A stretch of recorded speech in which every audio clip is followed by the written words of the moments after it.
What's up, guys? How's it going? Got a draft stream here. A Thursday night hangout, and probably the best one that we ever have all year long. The NFL Draft 2026. Thomas, Anthony, what's up? Nothing much. I'm excited. I don't know about you. Anthony joining us tonight as well. It's been Josh and I the past couple of years. Now we get the man himself, Anthony DeBona. And what a better, there probably isn't a better draft to have you on here, Anthony, because we don't know what's going to happen. We know Fernando Mendoza goes 1. We have some inklings as David Bailey at 2.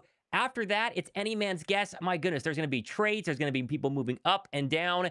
People were saying this was going to be a down year in the NFL draft, and yet it feels like it's as exciting as ever.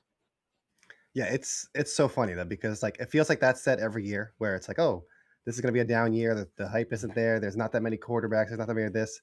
And then as the draft gets closer and closer, now these guys are getting hyped up. All these trades are probably going to happen. So I actually like when there's not a lot of certainty, right? Because like you said, Mendoza's going first. After that, even the second pick, who's people are saying David Bailey. The odds are saying Arvell Reese. Who knows what's going to happen? We'll find out hopefully in a couple minutes, but I'm excited for it all. You mentioned a couple of minutes. We're, 12 minutes away from putting the Raiders on the clock, and we'll talk about players here, what the Philadelphia Eagles are going to do, Josh. Quickly, though, we have full scoreboard. We're going to have highlights. We got everything for you guys locked in. You'll know the picks here first before ESPN. We get them ahead of the ESPN broadcast because of TV delays, which is nice. And there's a lot going on Some say tonight, we're magic. Josh. I don't know. Some say we're magic, but it's not that hard to figure out who goes ahead of ESPN because they're a little bit delayed. But I'm pumped, Josh. I mean, listen, is there one big takeaway going into tonight for you that you're most excited about, other than the fact that we don't know what's going on? I could go with the Diana Rossini, Mike Grable story, but I won't because that's not really the biggest story here. But big story. That's a whole other interesting deal to begin with. I mean, to me, it's like the fact that this whole draft has been, as you guys were talking about a second ago, it's like, is it high-level prospects? Is it a weaker class? Whatever the case may be there.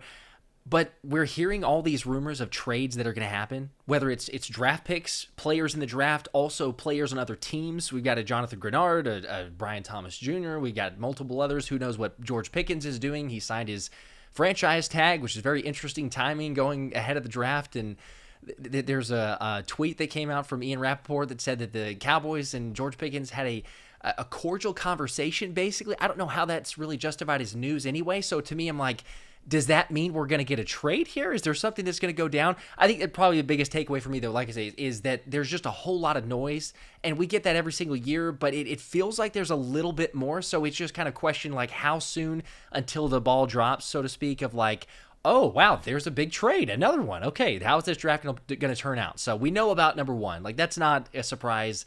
Mendoza's going to go, and then we'll figure out kind of how this draft plays out. I'm excited. We're like 10 minutes away. Super chats are starting to rain in. If you do the super chat, you'll get your chat on the board. We'll answer the question. I think we should just go ahead and do the first one here.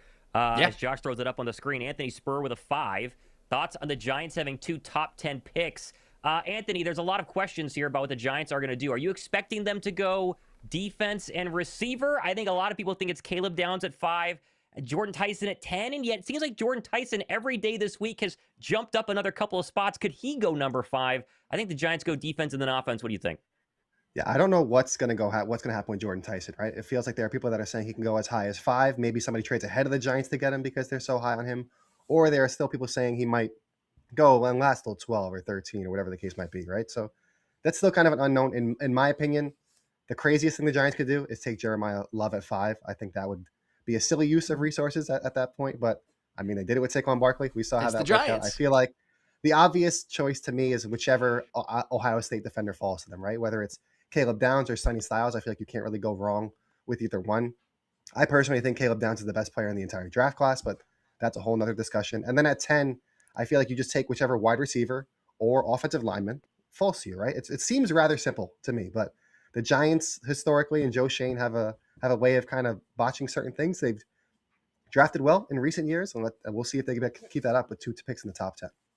Let's go ahead and pull up the big board here, courtesy of ESPN. We'll see who the top players are in terms of their rankings. And you see it up on your screen right there. Arvell Reese is number 1. People will debate him, Fernando Mendoza, Jeremiah Love there as well. Arvell Reese, to me, is a fascinating player in this draft because it feels like David Bailey is going to go second, the pass rusher from Texas Tech, because he's a proven commodity, right? Double-digit sack guy, it feels like the second he steps onto your football field. Whereas Arvell Reese, I mean, are you getting just a really good edge rusher, someone who can play off ball a little bit as well? Is it the next Micah Parsons?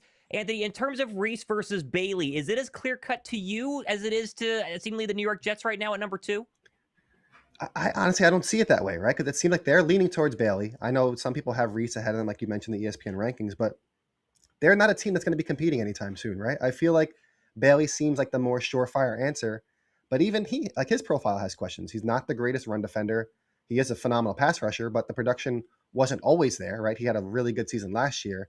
But with Arvell Reese, it seems like a team in the Jets position where they don't necessarily have to worry about a playoff window right now, right? I almost think like Arvell Reese taking the chance on him, it makes more sense. But at the same time, the GM and Aaron Glenn, are they under pressure to kind of win 6 or 7 games this year, or whatever the case might be? Can they afford to go have 3 wins or 4 wins again? Like, so it's going to be interesting to see what they do. Seems like a lot of people are saying Bailey. The betting markets are saying Reese. So I personally think Reese would be my pick in that situation. But it'll be interesting to see what they do. Obviously, he's there at number 1 on our big board here. Jeremiah Love at 4, and a bunch of other players as well. Francis Mauigoa, the tackle, potentially going there inside the top 5. What happens at number 3, the Arizona Cardinals? Do they stay put it for Jeremiah Love? Do they trade back so then go move up to get the Ohio State edge rushers? It's going to be very interesting. And obviously, 1,500 people watching the stream as well. That'll obviously continue to climb. Be sure to go ahead and drop a like. We appreciate that. Comment down below. Oh, Josh, what are we, 6 minutes? We are. We're about 5 or 6 minutes. We're getting hyped, as Thomas said. If you haven't already, drop a like for us. We have the math is not mathing quite accurately yet. We got about 1,500 views and about 250 likes. So drop a like for us. Make sure to hype it. Also, Philly, shout out to you. Sent 10 Philly Special Show memberships. Congratulations to individuals getting the membership there. And Cranky Cletus with a 10 bomb. There we go. It says, build through the trenches, Proctor or Vega, please. In Howie, I trust. Go Birds. Now, that's interesting because it's kind of different on those two takes. I feel like I could be wrong because we can see this in the comments here. But it seems like a lot of people, most people, would agree on Yawan. If we were to say Kaden Proctor to the Eagles, that's where it feels like this whole thing goes very polarizing very quickly. Well, I think it's Kaden Proctor to the Eagles if they trade up, right? If you're sitting there at 23, we know a lot of tackles are going to go here in round 1. If you get the 5th best tackle at that point, then sure, it sounds fine at 23. But Anthony, if I'm Philadelphia or a Philadelphia Eagle fan, which we know we all are, and you give up future draft capital or even draft capital tomorrow night to go from 23 to 16 maybe, and then you take Kaden Proctor, someone who, there was a very interesting quote we'll talk about whenever someone drafts him from Nick Saban, basically saying, little up and down, he's got the physical tools. I think a lot of Eagle fans would be upset if they trade up for Proctor, let alone sit there at 23 and take him. Yeah, I'm actually on the other side of this argument. I think Kaden Proctor is a really, really good player. And I think, if anybody, the Eagles, given that they took the chance on Jordan Davis as another player that there were questions about his weight coming out of college, can he be motivated? And we saw it the first couple of years in Philadelphia, right? Like, he wasn't always in the best shape when the offseason program started and OTA started. And now you saw the player that he ascended to in his 4th year, and now he earned a contract extension. So the Eagles have a great history of developing offensive linemen. I know Jeff Stoutland's no longer in the building, but I think Kaden Proctor is a lot better of a player than most Eagles fans are giving him credit for. I think they see some of the so-so reps that he had where he didn't look the greatest, and maybe it was the weight. It seemed like as the season went on and he got in better shape, he played really well. It seemed like when he was under control, like 375 or less, he showed up around 350 at the combine.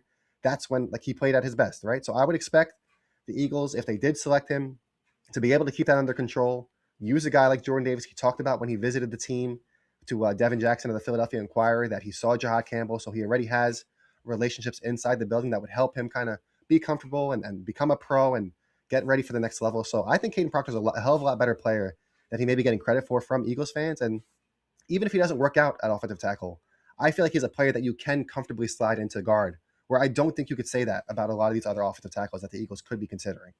Yeah, you mentioned weight there. You got it as high as 390 pounds, but at 350 at the NFL Combine, and that's where we need him to be if Philadelphia were to go ahead and take him. But long way to go until Philadelphia does that as the draft starts, 3 minutes away here, Josh, from at least putting the Raiders on the clock. And again, 8 minutes in between picks tonight versus 10. So tonight's going to go a lot faster than I think people realize. And everyone keeps saying there's going to be big trades happening at some point during the draft. We talk about George Pickens, Jonathan Grenard as well, potentially for Philadelphia tonight, tomorrow. Who knows? Is there somebody else? I think we're going to be pretty busy here as we get ready to put the Raiders on the clock. 2:43 away from 8 p.m. Almost Eastern there. time. Almost. But of course, we'll get to these super chats really quickly as well. Shout out to Josh. Welcome to Let's Run It tier with a membership there as well. Jaime with a 5. Yo, what's up, y'all? If AJ does get traded to the Patriots, do the Eagles have a tampering case? And that kind of goes in line with this other super chat too, so I'll go ahead and share this one as well. Lunar Wolf with a 5 said, just saw more Vrabel picks on Twitter. Also, time for Howie to do Howie things. Yeah, well, I'll just say, Mike Vrabel's had quite the week. Obviously, he deserves it based on everything that's coming out right now. But I would argue, and again, we got some Eagle gear around me. I think, Andy's got an Eagle hat on right now. We're all a little biased here. I think you could make the case, and the question really is what was he telling Dan Rossini to do, or vice versa from an NFL standpoint, right? All that obsession about A.J. Brown, is it coming from somewhere? Is there a goal in getting, the price to come down, create some chaos inside the Eagle locker room? Those are the questions you have to ask. Now, Roger Goodell was on ESPN about 30 minutes ago saying that this is a non-violating personal conduct matter. It's not going to be investigated by the NFL. But stuff keeps coming out every hour, right? I saw someone that's like, these pictures keep coming out like the Riddler slowly leaking one by one to go ahead and make this worse and worse and worse. And now Vrabel's going to go ahead and not be in the NFL draft on day 3. So, Anthony, I don't know about you. I think that they should at least take a look. And it wouldn't shock me if something just pops up out of nowhere, just like the Arizona Cardinal thing that happened with Jonathan Gannon a couple years back. Yeah, it's so weird because it seems like the NFL is kind of trying to sweep this under the rug because they know how terrible the optics of it all are, right? It's bad. Because you have one of the biggest national reporters and a coach that was really just Super Bowl is now, it seems like they had a relationship, right? So it's a messy situation, and we'll see how it ends up being resolved. But I think the NFL has to look into it at some point, whether it's a public investigation or if some type of competition just comes out of nowhere and we see either the Patriots were fined or something like that, then that could be the case. But I can't see the NFL just completely ignoring it, despite what Roger Goodell said earlier today. Yes, and by the way, Josh, Diana Rossini deleted her. Go ahead. We're both going to say the same thing. Yeah, I was going to say, deleted her Twitter account. So if you happen to be following, 20 minutes ago, many followers, the receipts cannot be found. Except we know the internet's undefeated. All those screenshots, everything else already been taken. I've seen multiple people like, you couldn't get rid of that, but you could clearly see it, right? Like we were talking about this for so many times, like. There's so much more to this, and yes, they're denying it, and then there's like, okay, what are they going to say, statements and all this other stuff. But when Mike Vrabel spoke the first time, you're like, that's not the exact same message that was shared with Diana Rossini. So it's a whole other story, a whole other argument. It'll take, maybe a quick resolution. It feels like it'll be multiple weeks. But regardless, we got the Eagle draft going on. And shout out to Devin with a 5 here saying, love the tux, Ant-Man. Noticing the fit there. Shout out to you, sir. Let's get this draft going, boys. Go Birds. Go Birds. There you go. Thank you. And Ethan with I appreciate it. I had to chicken. get dressed up for the first night, so I appreciate that. Always can't go wrong with a tux shirt. We'll just say that. Ethan with a 2. As always, the Publix fried chicken will give us what we need. It failed towards the end of the season, but I guess we try to see if it works on draft night. Does it help us get Kenyon Sadiq? Anthony had about 10,000 mock drafts, and one of those was trading way down to get Kenyon Sadiq. Possibly. Scott with a 2. Think we get lucky tonight. Tight end and Bates from Atlanta. Oh, there's an interesting trade thought consideration there. Maybe the tight end comes from Atlanta. Maybe it's Kyle Pitts instead of Kenyon Sadiq. I've seen that rumor being floated around a lot. People are shopping him. The other rumor we should say before we're about to put the Raiders on the clock, we're waiting on the commissioner to walk out here and do that for us, and we'll be doing our whole lower third. It's going to be up to date and live. The ticker, everything looks fantastic. There was a report from ESPN's Jeremy Fowler about 25 minutes ago where he said there are 3 teams that are calling about potentially coming back into round 1. Philadelphia was mentioned as one of those. Arizona was another, and I think it was the Cleveland Browns. It was 2 teams that would be looking for a quarterback, and then Philadelphia. And you wonder, are the Eagles really going to take somebody at 23 and then come back into 31 with the Patriots, which would be hilarious, by the way, and take somebody else? I don't know. That one's going to be interesting. I just wonder who they would go for, right? It all depends on what they do with that first pick, but coming back into round 1 means they love somebody enough to pull that trigger. Anthony, my guess I was going to say, you've done a million simulations, so I'm sure you have somebody on the radar there. My guess would be based on like the recent trends that we've seen too with all the mock drafts. There are a lot of them that have Toledo safety Emmanuel McNeil-Warren falling out of the first round. So my guess would be maybe they would kind of want to get ahead of everybody that could be needing a safety before he would potentially fall to 54 because in the second round, because I don't think that would happen.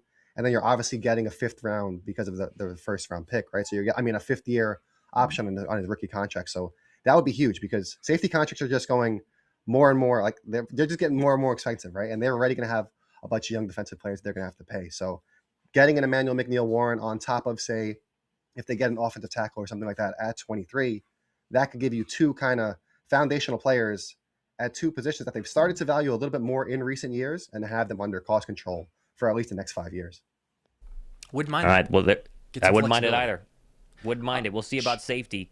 Go ahead, Shout out quickly here as we're about to start the clock. You can see, obviously, it does say Vegas on the clock, but I haven't started the timer yet. So just in terms of what the tracker is going to look like for people out there. Shout out to Niche for the member for 25 months. Let's go. Says, if Howie pulls off his usual craziness, we may all need counseling.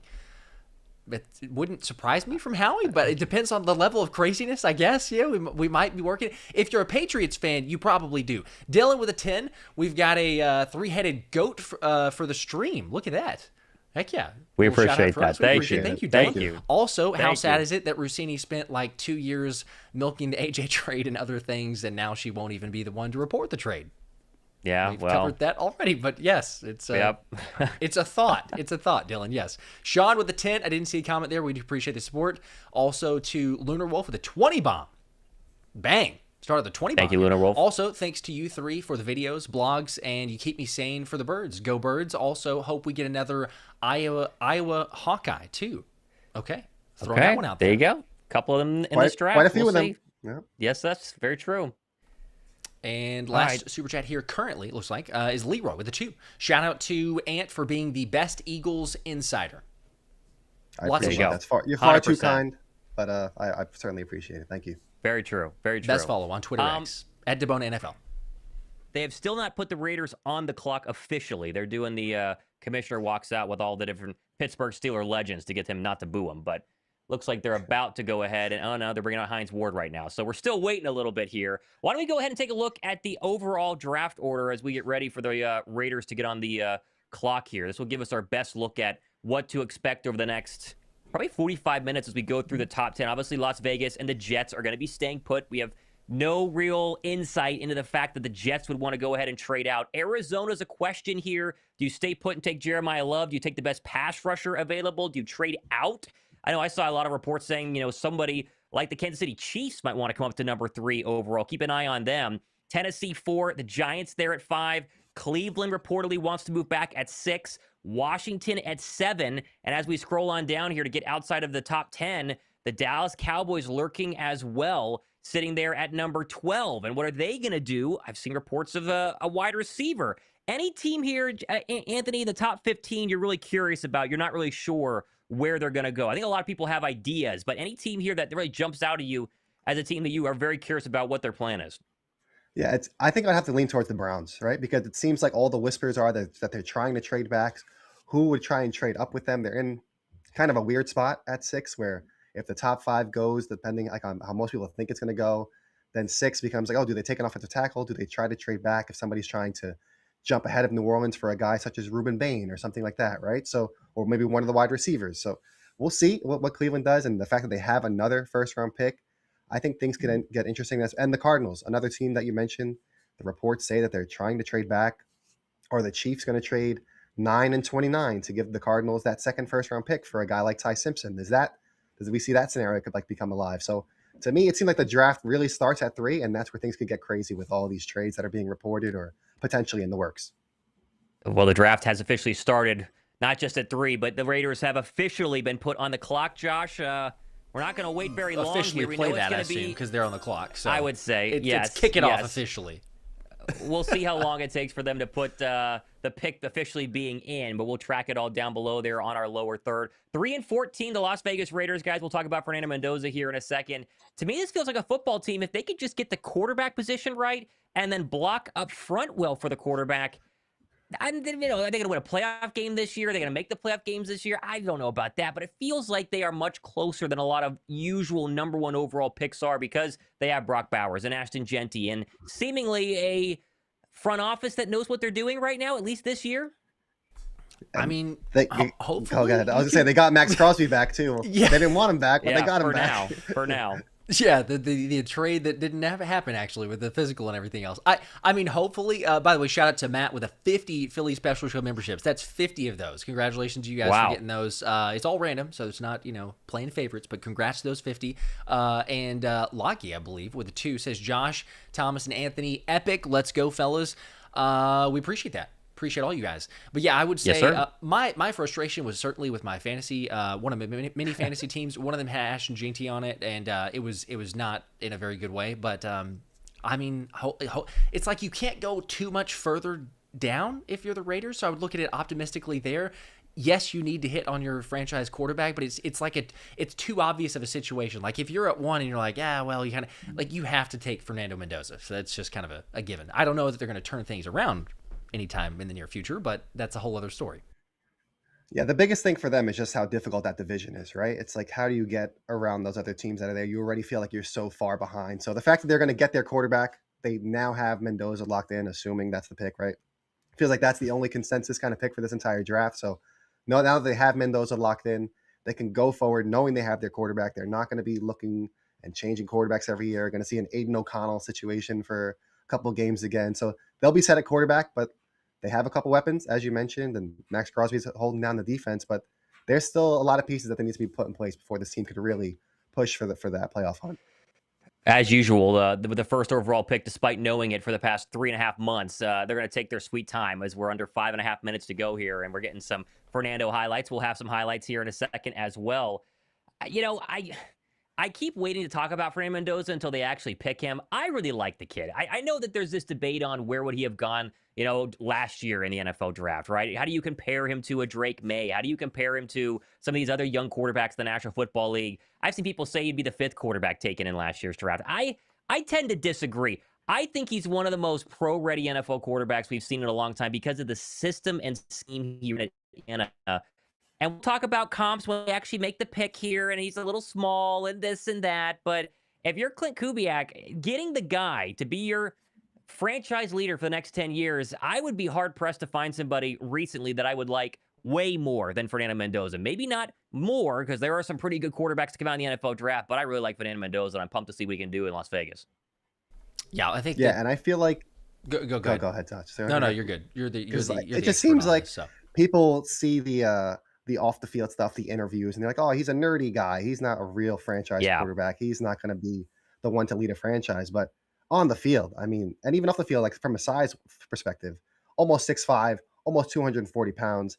He can make off-script plays. He could run the ball. He can use his legs, but he can also stand in the pocket and throw with the best of them, right? He's not a guy that's going to throw 80 yards down the field, but he can make pretty much every throw that you need on the football field. You're not going to have to worry about him off the field. He's going to be a leader. It seemed like everybody that played with him at Indiana loved him. All of the coaches loved him. And I feel like people are almost underrating this entire draft class as a whole because it's a down year. But I think Fernando Mendoza it would not surprise me if in a year or two he's considered a top 10, top 15 quarterback in the NFL. There you go. Well, Josh has it on the screen. The pick is officially in. We're going to announce Fernando Mendoza here very, very quickly. We'll see how much longer until we actually get an official report here. But our first pick out of 32 in the 2026, NFL draft is coming up here very, very quickly. We have yet to go ahead and officially make the announcement. We're going to be ahead of people. We know the announcement is coming, but yes, any second we should have the Mendoza pick. So stay tuned. We're waiting Stay tuned. We got 7, remember, for 13 months, says Howie Ski Mask Roseman. That is the season for it. JDC with a 5 also says, yo, what is the one person you hope to see in the draft, guys? Go Birds. I'm assuming the one person Sadiq. For the Eagles. Sadiq.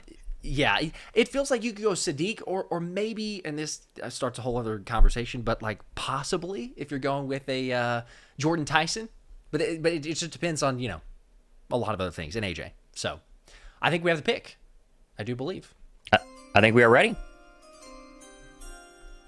All right, with the first pick in the 2026 NFL Draft, no surprise here, the Las Vegas Raiders select Fernando Mendoza, quarterback out of Indiana. It is officially official. We knew it was coming, And Anthony, you mentioned 6'5", 236, and a guy who a couple years back at Cal, you would never have expected him to be the #1 overall draft pick, let alone the Heisman Trophy winner and the National Championship winner as well. And yet here we are. I love him. I think he's fantastic. Anthony, I think you do too. Yeah, and that's kind of a cool story too, because I mean, a 2-star rating coming out of high school, not the highest profile player in high school, but now he's turned his entire career around at Indiana. They obviously won it all. He put on a show. Like I mentioned, I love his ability to make plays both in the pocket and then outside of the pocket. We saw plenty of plays where he was able to take off, make plays with his legs, and he has the arm and the ability to make all the throws on the football field, and he's one hell of a leader too. So the Raiders, a team that's kind of starting from scratch, they have a couple pieces in place. Obviously Brock Bowers on offense, Max Crosby on defense, but now they have that quarterback to lead them at the helm in Fernando Mendoza. There we go. Got their pick. I mean, it's not a bad we talked about the elements of like, what, he hadn't had a girlfriend for forever, and people like, it's like, is he going to be a leader and all this? He's kind of nerdy and all. But if you're going to be in Vegas too, like maybe he could deal with kind of what's going to go on there, having that leadership ability. And if he does seem weird to some people, it's like you've got a guy in Tom Brady, and some may disagree with this, but you got a guy in Tom Brady who's trying to look after the organization and say like, okay, this potentially is going to be our guy. Obviously, you draft him for that, but as we all expected, the Raiders making the obvious pick with Mendoza, and we're maybe one pick away from this draft getting very interesting. We'll see. There you go. Well, the Jets are on the clock here.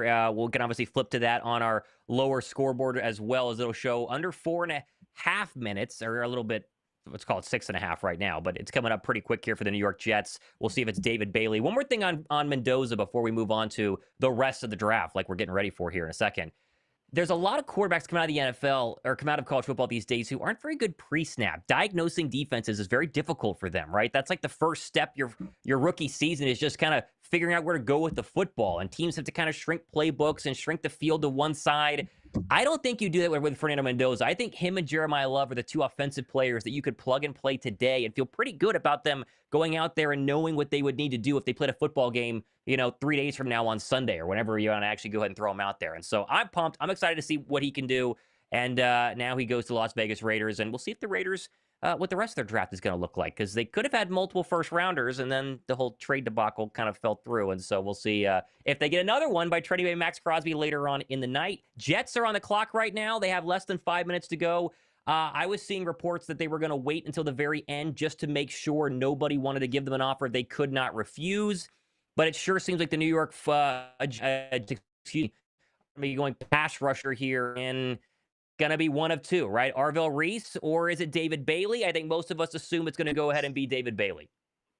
We shall see. Yeah, it feels like the arguments have been between those two for months now, but who knows? Maybe things get crazy and they take a Jeremiah Love and shock the world. Who knows? But it's we'll see. I think it seems like it seems pretty obvious, especially after they traded away Jermaine Johnson to the Titans, right? That they clearly have a void on the edge, and where need meets value, feels like the right move for the Jets to take one of those two players here.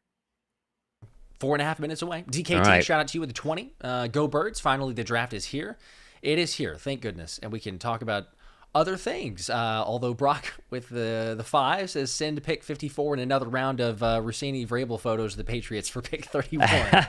Just a little blackmail, a little subtle jab on that one. Sean with the 20.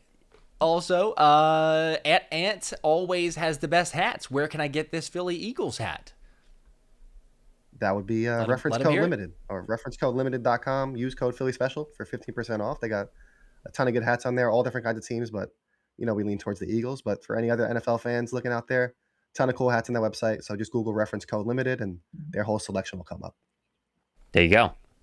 All right, pick is in for the New York Jets. We don't know who it is yet, but we can go ahead and switch that and throw the Cardinals on the clock here. And so the pick is in, and we are just making sure we know who it is yet. We don't know who it is at this moment, although I think we kind of have a pretty good idea about where we're going with this one. Anyone else? Have we seen the Jets pick yet, guys? I have not seen it. I don't think we know who it is yet.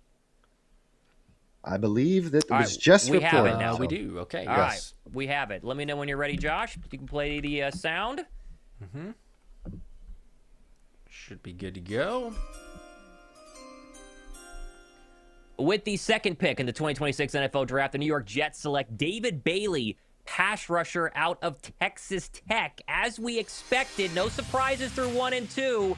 And the 6'4", 251-pound senior out of Lubbock, who I'd say looks a lot like Hassan Reddick, maybe a little bit bigger, is going to the Jets, Anthony. This, to me, is the most ready pass rusher in the entire draft. Yeah, David Bailey is pretty clean as far as from a prospect standpoint, especially comparing him to Arvell Reese, where there was a little bit of an estimation. Can he be a pass rusher? Can he not be?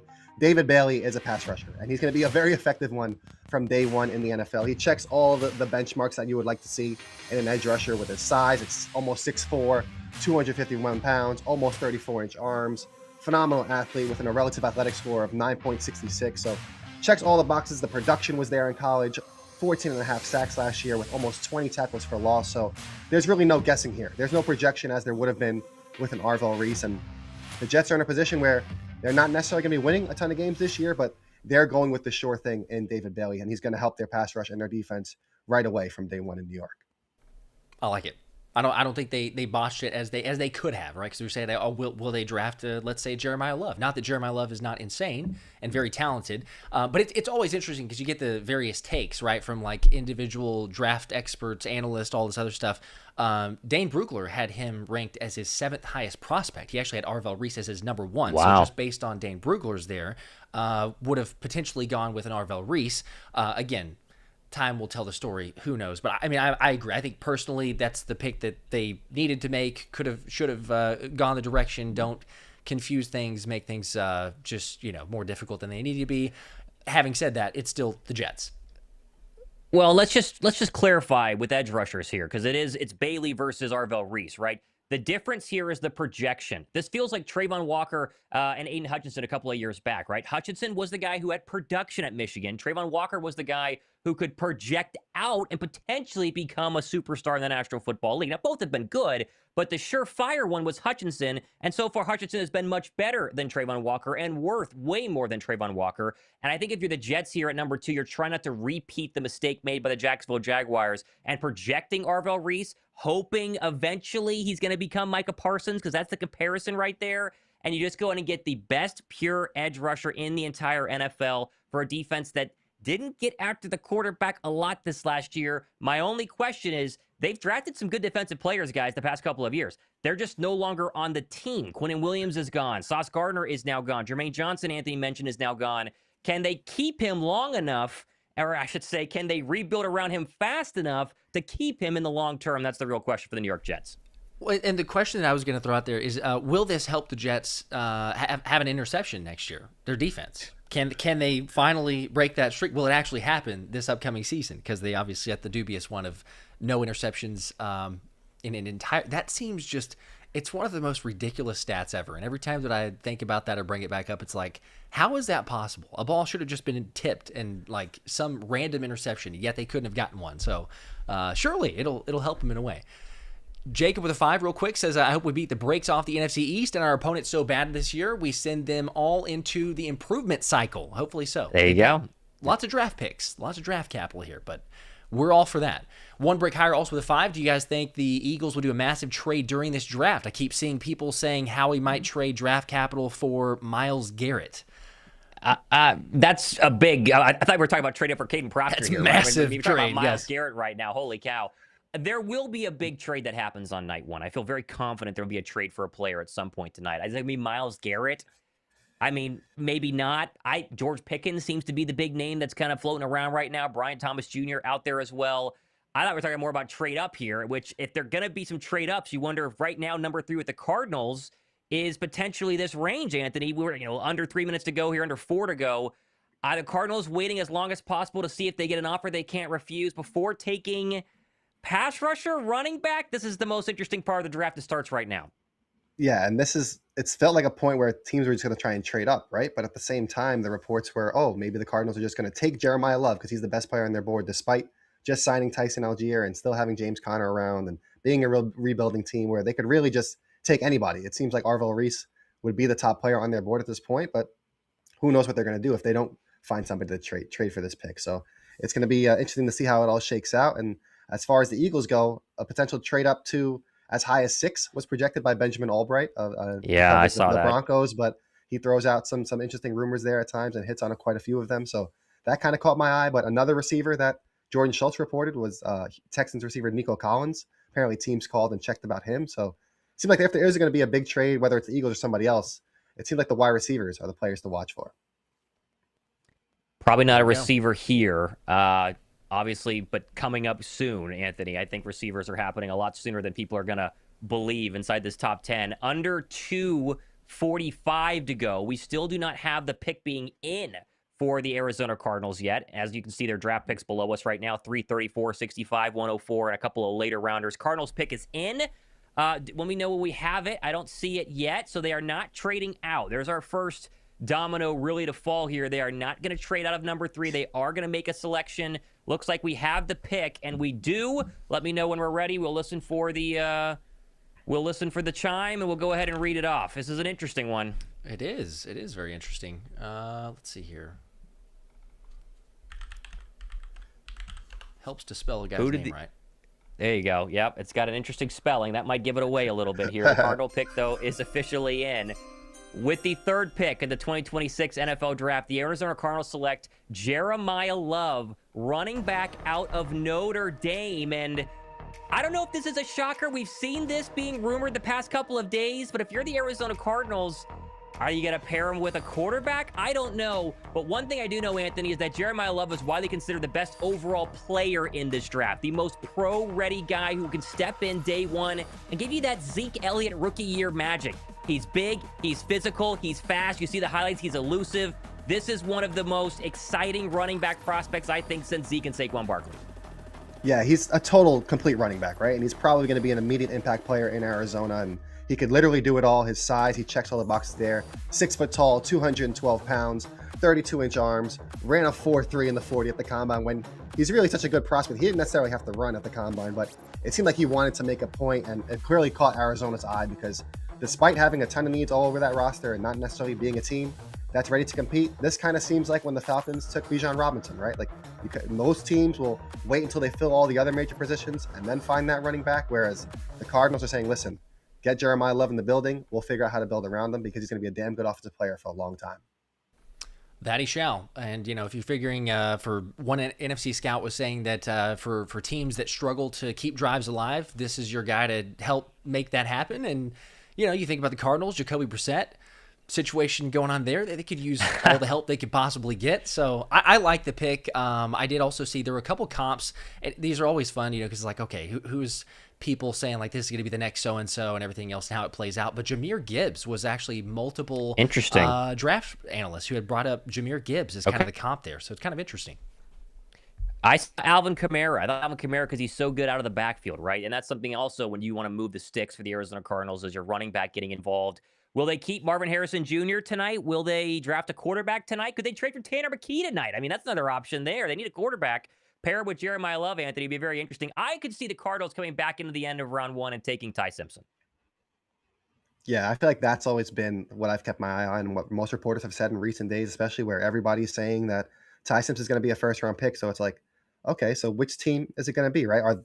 There were reports that the Rams were interested, like Les Snead spoke to Ty Simpson's parents when he was talking about should he go into the draft or not, and Les Snead, a report came out, I think, an hour or two ago that he was one of the guys that said, I think he's going to be a first-round pick, or I think he's going to be drafted pretty high. So now all of a sudden it's like, wait, Stafford's not getting any younger. Would they be the team to take a chance on Ty Simpson at 13 or maybe even trade up? And we'll see. There's going to be the teams that trade up into the 20s or the 30s that are going to want that extra 50-year option on their contract. And we see it every year. Some team tries to jump back into the first round, and things will get interesting because there are plenty of teams with 2 first-round picks that are probably willing to trade back. Could get fun. Korma with a 5. By the way, shout out for that. I know it's early, but our entire draft class from last year not looking too hot so far. Go Birds. It's a little early. Towards Jahad Campbell. I mean, I think so. I understand Andrew that Kobe Dean took his. That's true, yes, and definitely for Drew. Makuba got hurt, and Jahad was playing fairly decent. It's just that Nakobe was pretty insane to be able to come back from that and perform at the level that he did. So, overall, I get it. Like, look, if you compare it to Cooper DeJean, Quinyon Mitchell, fine, right? Like that pushed you over the top, helped win the Super Bowl, everything there. But I don't know. I want to try to pump the brakes a little bit from a 1 year and go, oh my gosh, they're just not going to do anything. Take a little bit of time. I do get it. Also how he wasn't able to draft his top 30 visits and his as athletic of players as he had previously, which Anthony did multiple articles and reporting on before the draft here. So if we get more of that, kind of go back to the norm, teams not jumping the Eagles or taking some of their top picks, then maybe it turns out better if last year's draft class ends up not being so great. Give him time. It's kind of also hard to follow up the act, like you mentioned, of Quinyon Mitchell, Cooper DeJean, Jalix Hunt, like three guys that all had a pretty good impact on a Super Bowl winning season their first year, right? So it would have been a tough act to follow no matter what. And people forget Jahad Campbell was looking like the defensive rookie of the year, or at least in the running for that, before he eventually got benched for Nakobe Dean, which just spoke to the depth that they had at the position, right? So I wouldn't judge a draft class after just one season. That's a good point. Shout out really quickly to Darth Panda. My bad, I missed this one, but Proctor is the last person I want Howie to draft. And he's not alone. There's been multiple people that have thrown that one out there. But yes, in the same camp. I got you, though. Appreciate that. Titans pick is officially in. They did not wait very long. They also have not traded back. That was another question here. I'm wondering if they're going to go get Robert Saleh, a defensive player here. And I think there are three that make a lot of sense, and a lot of them come from Ohio State. We'll see what happens as Tennessee's pick is in. That puts the New York Football Giants on the clock officially. We'll see what the Titans are going to do here in just 1 second. First three, though, are off the board. Fernando Mendoza. Do we have the pick? Oh my goodness. It is okay, we have our first surprise. We are ready. If that's correct, let's do it. That is a big surprise here. Okay. Let me know. We have our first surprise of the evening here at number 4 for the Tennessee Titans. As we almost have it ready. This is going to be an interesting one here. Okay, yeah, I just confirmed it as well. So the Titans have made their selection at number 4. With the 4th overall pick in the 2026 NFL Draft, the Tennessee Titans select Carnell Tate, wide receiver from The Ohio State University. Anthony, I thought we'd get an Ohio State player here.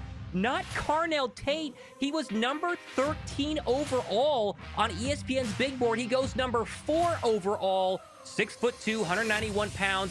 I think 3 months ago, he was the consensus number 1 wide receiver in this draft. I thought Jordan Tyson was going to jump him by this point, and yet not the case. Carnell Tate is the first offensive weapon off the board, not named Jeremiah Love. Yeah, it felt like Carnell Tate overall just became a victim of paralysis by analysis as the pre-draft process went on, right? Because as you mentioned, he felt like the consensus wide receiver 1 for so long. Then we saw the recent workout from Jordan Tyson, and now he was gaining a bit more hype. It reminded me of the Ted McMillan kind of situation last year where people were just overcomplicating, overthinking things. I actually really think this is a good move for the Titans because it felt like with Robert Saleh taking over that they were going to go with a defensive player, right? And it felt like Arvell Reese or Sonny Styles falling to them, or even a Caleb Downs, that could have been the way they were going with one of those Ohio State players. But now Carnell Tate, they invested in Cam Ward last year. Brian Daboll's getting all these weapons to work with. They signed Wendell Robinson in free agency. So now you bring in Tate to be your wide receiver 1, and all of a sudden Cam Ward went from basically having no weapons to work with to now he's got a couple shiny toys to work with in 2026 and beyond. That he does. That's a shocker. I think it's a big reach. I don't love it necessarily. It wouldn't surprise me if Tate's has a solid career, I guess, but it's not the end all be all. But I'm with you, Thomas, saying okay, it's further down the board, understandable. There's other players that you could have gotten. Maybe they were trying to trade out of it or whatever. But either way, it's like the production is there, but to me, he's not really the frame for a top wideout. Athleticism scores were not great. Is a 4.5. I know that you kind of go back and forth too. Some people saying, he's kind of Chris Olave comps.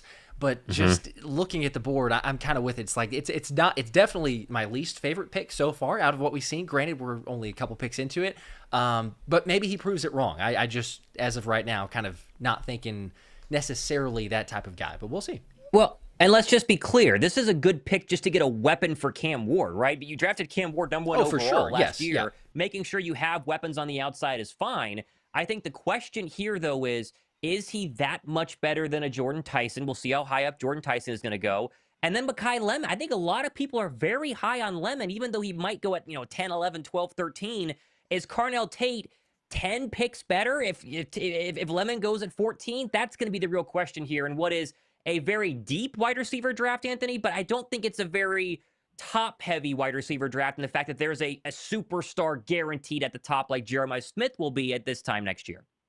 Yeah, but I still think Tate was the better player than those other two that you mentioned. I think because with Jordan Tyson, yeah, the ceiling is so high, but that injury history probably scared a ton of teams off, and we'll see how far he falls here. I don't think it'll be much further, but and then with Makai Lemon, there are questions about like how he interacted with teams and the media at the combine. Like he came off a little bit weird. He said he learned from that. I don't think he'll fall out of the teens either. I think we'll see those three wide receivers go in the top 15, top 13 or so. But at the same time, Tate felt like the consensus wide receiver one all along, and as the process gets closer, we just kind of get a little bit psyched out by reports and things like that. And clearly the Titans weren't thrown off that path.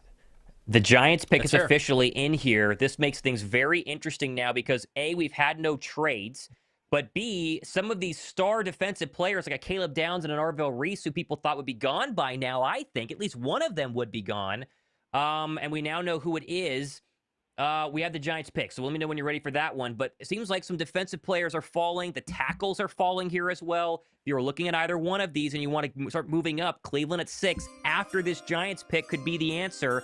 We'll go ahead and jump to the official Giants pick here with the number 5 overall draft pick in the 2026 NFL Draft. New York Giants select Arvell Reese, edge rusher, outside linebacker, whatever you want to call him, out of the Ohio State. And his fall stops at 5, Anthony. Is he Micah Parsons or is he not? That's the question, I think, on everybody's mind. If you're the New York Football Giants, you have a very good pass-rushing defensive line. You might trade Kayvon Thibodeau in a couple of minutes. We'll see.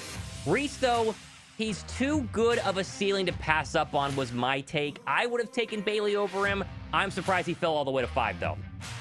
Yeah, this is a kind of a crazy situation for the Giants now, because if you look at their roster, they have Brian Burns, who was one of the top sack artists in the league last year. They drafted Abdul Carter early. They picked up the 5th-year option for Kayvon Thibodeau. So now what are they going to do with Arvell Reese? Are they going to trade Thibodeau? And that could be a possible target for the Eagles, but that's another thing. But now Arvell Reese joins the mix. Could he be a linebacker that is used on the edge at times, kind of like a Zach Vaughn? Or do they think he's going to be a full-time edge rusher? And we'll see what happens, and they'll just have 3 or 4 guys that can rush the passer out there at the same time. It felt like the value was just too good at this point for them to pass on Arvell Reese, but if Jordan Tyson doesn't make it to them at 10, or if an offensive lineman doesn't make it to them at 10, now things kind of get interesting. Let's keep an eye on a trade here. I'm seeing there's a potential. The Browns and Chiefs are deep in trade talks for KC to come up to 6 from 9. Rappaport tweeted that 1 minute ago. It's not official, though, but we have a potential trade of the first of the evening, and the Browns, though, still currently sit on the clock right now. And so this could be a chance for KC to go up, and then it'll be interesting, right? Does Kansas City go defense? Do they need a cornerback? Do they go wide receiver? They've been linked to Jordan Tyson. Do they go ahead and get an offensive lineman to go ahead and protect Patrick Mahomes? The trade's official. We don't know exactly what it is. We know that 9 and 6 are involved, though, Josh. We'll get that on the screen. But yes, Kansas City has traded up here, and they are now on the clock. And that means Cleveland goes back 3 spots. If I had to throw a name out there, I would keep my eye on Ruben Bane. It seems like they've been looking for an edge rusher. That was the potential target in a trade up for 3, it seemed like, or maybe if it was Arvell Reese there. But I think Ruben Bane, like getting ahead of the Saints, who could be looking at an edge rusher as well. I think Bane is the name to watch here, but with a Sonny Styles still there, he's another really good defensive player. I mean, Caleb Downs, one of the offensive linemen that's still out there. So they'll have their choice of whoever they want now after jumping up to the Browns. And that's why I said before we started that the Browns are the team to watch for, right? Because they have those 2 first-round picks, and now they're moving back. We'll see what they give up. Obviously, Anthony just mentioned, was 29 overall as well, was their second first-round draft pick. We don't know the exact compensation. We do know we're swapping the Browns for the Chiefs. That's clear. We don't know exactly what they have given up, but we'll wait to see if they have a pick yet. We do not have an official pick yet here, but we have our first trade, as it looks like it will be Kansas City. It is 6 for 9. 74 and 141 is the official trade, and we'll have that here on the screen. Anthony got it for us as well. So they're giving up 141 from 141. Kansas City's 141, or is it 148? There are actually 2 different reports coming out right now. Sorry about that. There's people saying 148, and there's people saying 141. I'm not seeing 141 in their selection, so I'm going to assume it's 148. Okay, then that's what it is. Yep. Okay. So it's those 3 picks. So it's what is that, a third, and then whatever 141 is. So they keep their second first rounder. This is a pretty cheap trade. Yeah, 3rd and 5th. Okay, and we have the pick. So let me know we have the trade, and then we also have the pick. So there you got Kansas City officially on the clock. stuff's happening a lot faster this year with only 8 minutes versus 10. This is way faster, even though it's only 2 minutes being shaved off. There is the official trade compensation. So Kansas City gives up 970. I got to look at here. It's 74 and 148 to go up to number 6 overall. They keep their second first-round draft pick for later on in the evening, and we do have the pick. So when you're ready, we can officially get the pick on the board. As there it is, the pick is in, and I think we are ready. Yes, we are. Okay. With the 6th pick in the 2026 NFL Draft, the Kansas City Chiefs select Mansour Delane, cornerback out of LSU. This is, it's not a great cornerback draft. Let's just say it. Behind Delane, it's a little interesting how many more will go in round 1. But there was one true top 10 cornerback in this draft. It is Delane. And the funny thing is, he's very similar to a person they just traded away in Trent McDuffie, Anthony. That was my comp coming into this NFL draft. He's great in man. He can play zone as well. Spagnuolo gets a cornerback for a defense that desperately needed one here in 2026. Yeah, and that's immediately what I thought of as well once I saw that the Chiefs were taking him. It's just the size were kind of the question about Delane, right? He's 5'11", which seems good, 5'11", 3/4, almost 6 foot tall, but 187 pounds. That's 27th percentile at corner. 8 7/8 inch hands, that's 26th percentile at corner. 30-inch arms, that's 13th percentile, right? So a lot of questions as far from a size standpoint, but he was elite on the field as far as his production goes. Allowed a 26.7 passer rating last year, according to True Media. Just phenomenal player in coverage. He has great ball skills, had a ton of pass breakups, had 2 interceptions, and was really regarded as one of the best corners, if not the best corner in the entire country. So the Chiefs, after getting rid of Trent McDuffie and moving on and not wanting to pay him, they now kind of set the clock back at cornerback, and they have their guy in Delane. There we go. It's interesting, too. Lance Zierlein had Quinyon Mitchell as the comp player, the player. Interesting. Good in press coverage was what his takeaway was. But I'm right there with you guys. As far as the trade, and once it happened with the Rams, it's like they had to get their guy. And speaking of, I've got the trade up there. There's a little bit of delay for those that are wondering why it was. Basically, I can't put the trade up there until we know official. So we knew the trade was taking place. I just can't actually insert it into the draft tracker until we have that. So, okay. Kansas City gets their corner. There you go. Which, by the way, I don't know about y'all's ESPN broadcast. They're just showing Arvell Reese being taken by the Giants. So they don't even have the Kansas City trade up yet. On my broadcast. I don't know if I'm behind you guys or if we're just that far ahead, but we are up to date, rocking and rolling with the Washington Commanders officially on the clock here. I have no clue what the Washington Commanders are going to do, to be completely candid with you guys. This, to me, is an absolute question mark on, do they go get a receiver? Do they go get, Caleb Downs? Do they get an offensive lineman? Are we surprised yet that no offensive lineman is gone when a lot of people thought Francis Mauigoa, for example, would be gone at this point? Yeah, it felt like they would have been gone by now, right? Because you would have thought the Giants or the Browns, if they stayed there, that would have been the pick, right? But now we're just seeing a run on defensive players because Delane wasn't really projected to go that high, and Carnell Tate wasn't always projected to go that high, right? So all it takes is just a couple curveballs to throw everything off, and now maybe a guy that you weren't expecting to fall to a team like the Eagles is now in range, or another to a team like the Rams. So we'll see what happens here with Washington, because they're probably thinking, hey, we didn't think that either of these guys in Sonny Styles or Vaughn that was going to be there, right? So now they have some options. Wide receiver is probably still their biggest need. So do they go for a Jordan Tyson? It depends on how they view the medicals. Do they take a chance on a Ruben Bane? So they're going to have options. Caleb Downs is still out there. Like I mentioned earlier, I think he's the best player in the class, but they probably weren't thinking that Sonny Styles was still going to be there for them at 7. I was going to say, so you have Sonny Styles and Caleb Downs both falling right now, which is a big surprise. Making sure I got my, edge rusher, Ruben Bane, another possibility for the Washington Commanders, go after the quarterback here. They could use a tackle. It's fascinating. You see your best available, and obviously this right here is going to be where we've gone so far. Mendoza, Bailey, Love. Interesting on Jeremiah Love. He gets a $50 million fully guaranteed contract being a top 5 pick. It's a lot for a running back. That's a lot for a running back. Yep. It'd be very interesting. Very interesting. Did we get another trade? Did we? No. No, not that I'm saying. Okay. They're showing the Chiefs moving up on the ESPN broadcast, but we, of course, covered that when it happened 5 minutes ago. So we're just ahead. I was just making sure somebody was commenting, and it may be late in the comment section, but someone's like, "Oh, another trade." Okay. No, I'm not seeing one. Nope. I don't see nothing yet. Nothing yet. Okay. False alarm. My bad. The best available has somehow not worked with the. Are you still there? Do have ESPN that we can pull up there. So okay, there we go. So here's your current best available. Yes. You've got Mauigoa there, Caleb Downs, Sonny Styles. Obviously, this one hasn't updated for Delane yet. Ruben Bane, how far is he going to fall? I think if you're Philadelphia, and again, we're doing a draft for everybody here, but I think if you're the Philadelphia Eagles, this has gone pretty good. If you're looking at, how far does Kenyon Sadiq fall? How far does Jordan Tyson fall? How far do all these tackles fall as well? So far, the fact that we're at number 7 and they're all still on the board, it's a long way to 23, but if you want to trade up, there's certainly players that are available. Yeah, it's going to be interesting to see how this all shakes out because Howie Roseman does not. He's traded up in basically 4, I believe, of the last 5 drafts. So he hasn't made a massive jumps up. Even when he did the move for Devontae Smith, it was kind of in 2 separate trades. So we'll see how high he's willing to go. But with some of these names that are falling, like Mauigoa or Spencer Fono, if they're looking for an offensive tackle, those guys now might fall into the teens where the Eagles may not have thought that was possible beforehand. But that's why before the draft, you go and you canvass the league and you say, if this happens, would you want to do this deal? Can we have this kind of setup where I could just call you when I'm on the clock or when you're on the clock and figure this out? So we'll see how it all unfolds here.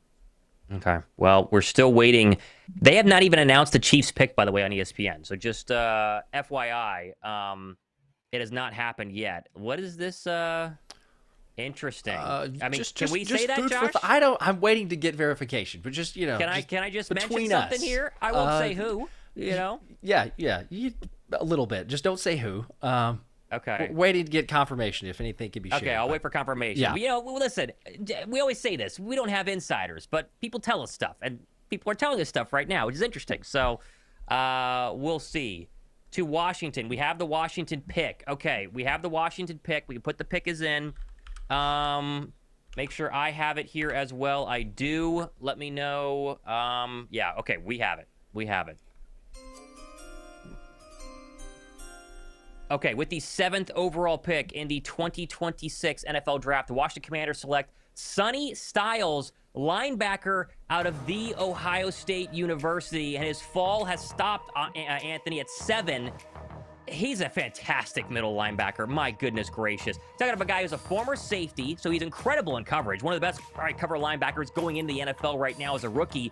But his just pre-play awareness is what really stood out to me. I saw an Isaiah Simmons. I saw someone compare him to young Brian Urlacher. That's how good this guy is. There are questions about whether or not you would want to maybe try and do the Micah Parsons conversion from linebacker. To me, he's too good at off-ball. Just play him at off-ball. He'll be great. He goes in a unit that's had Bobby Wagner the past couple of seasons, and he's been fantastic. Sonny Styles officially is a Washington Commander. Yeah, it seemed like once he was there, I mentioned it, that I think that they didn't expect probably to Sonny Styles to fall in this range to them at 7. But like you mentioned, just a freak athlete, a freakish build at off-ball linebacker at 6'5", 244 pounds, 10-inch hands, almost 33-inch arms.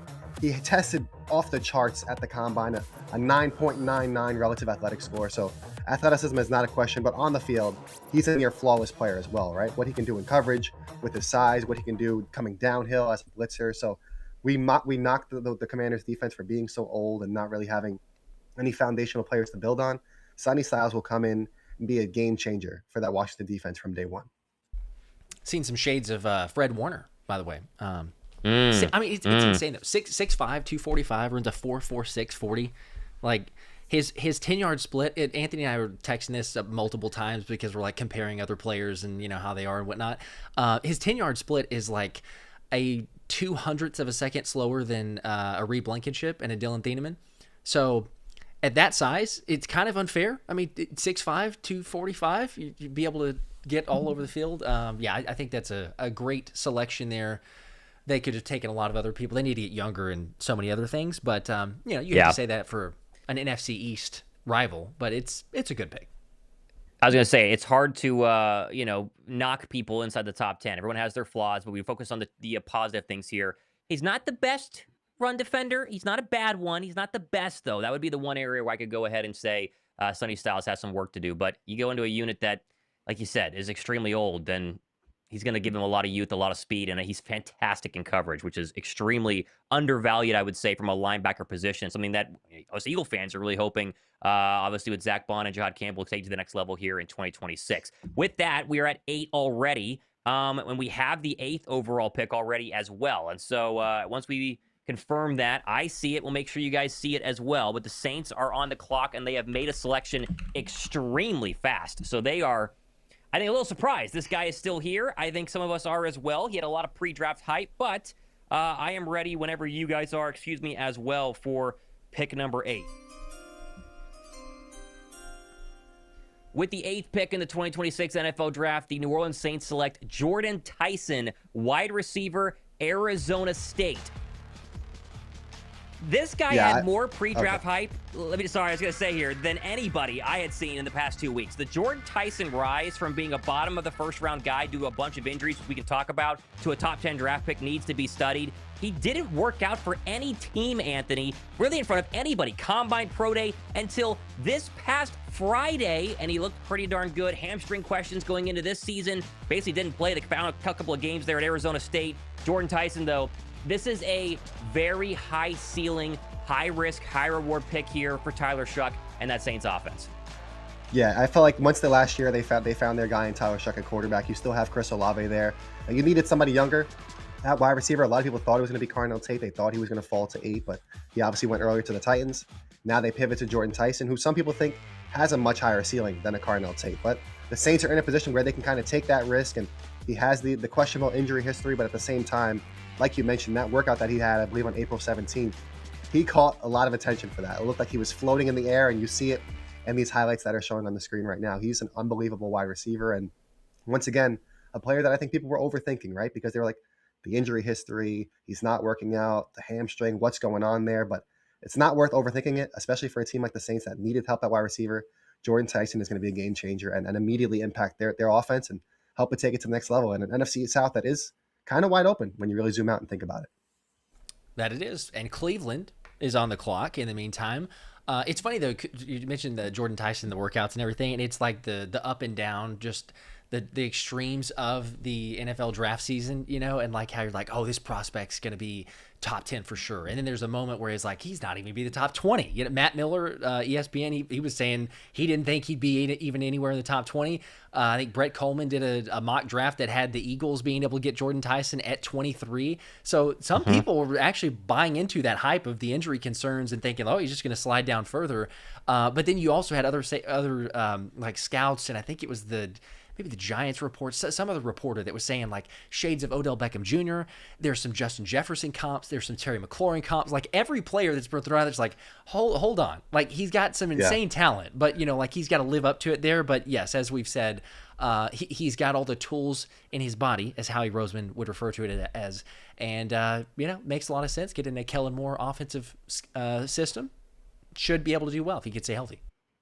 It's always funny to see like the comparisons for draft season, right? Because sometimes you see people just take it to another level where like, oh yeah, he's a blend of Randy Moss and Terrell Owens. It's like, wait, hold up. Let's reel it in a little bit. Yeah. Let's calm down. Because there were other people that were saying like a more reasonable comparison is like, oh, and Amari Cooper, right? So like that I can kind of get on board with. There you go. But okay. Just jumping to like these outlandish, like, oh yeah, he's the next Justin Jefferson. Like, can he be? Sure. But let's temper our expectations just a little bit. Well, and with the expectations, the injuries here are the big question, right? I mean, he's had concussion problems. He's had lower, ACL problems, hamstring issue going in here. He has not been able to stay healthy. You think back to that Arizona State playoff run a couple years back with Cam Scadaboo. He wasn't able to play in that game because of injuries. And so we'll see how healthy he can be. He joins Chris Olave, who also has a lot of injury problems. But if he can be healthy, there's a lot of potential there. But the Saints go with pick 8 and take a wide receiver.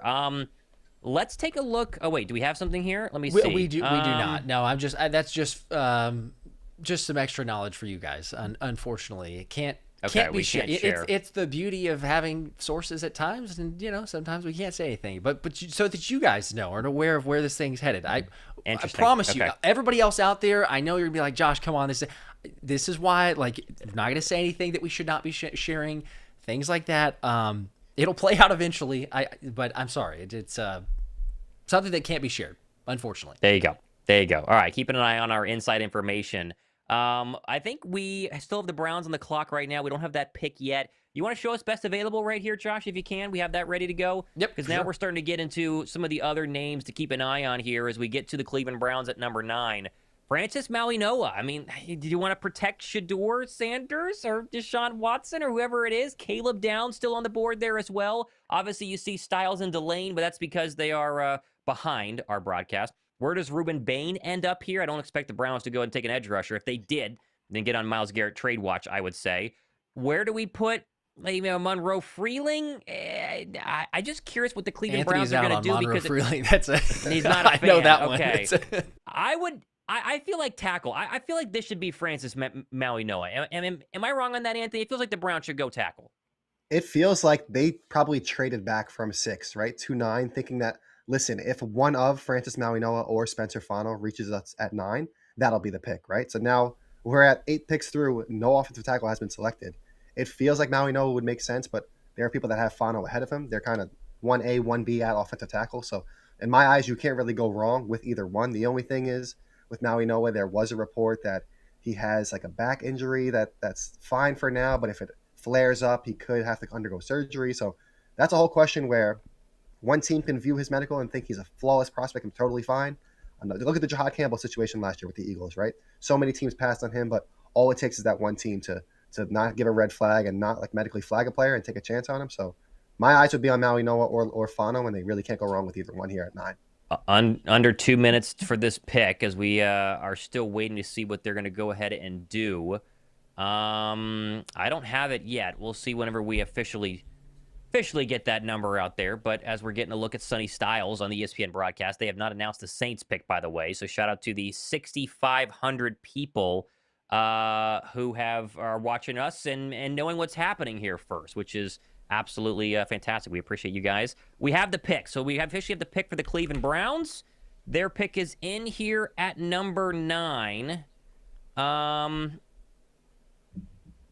see. Yep, it's in. We have it. We're ready to go.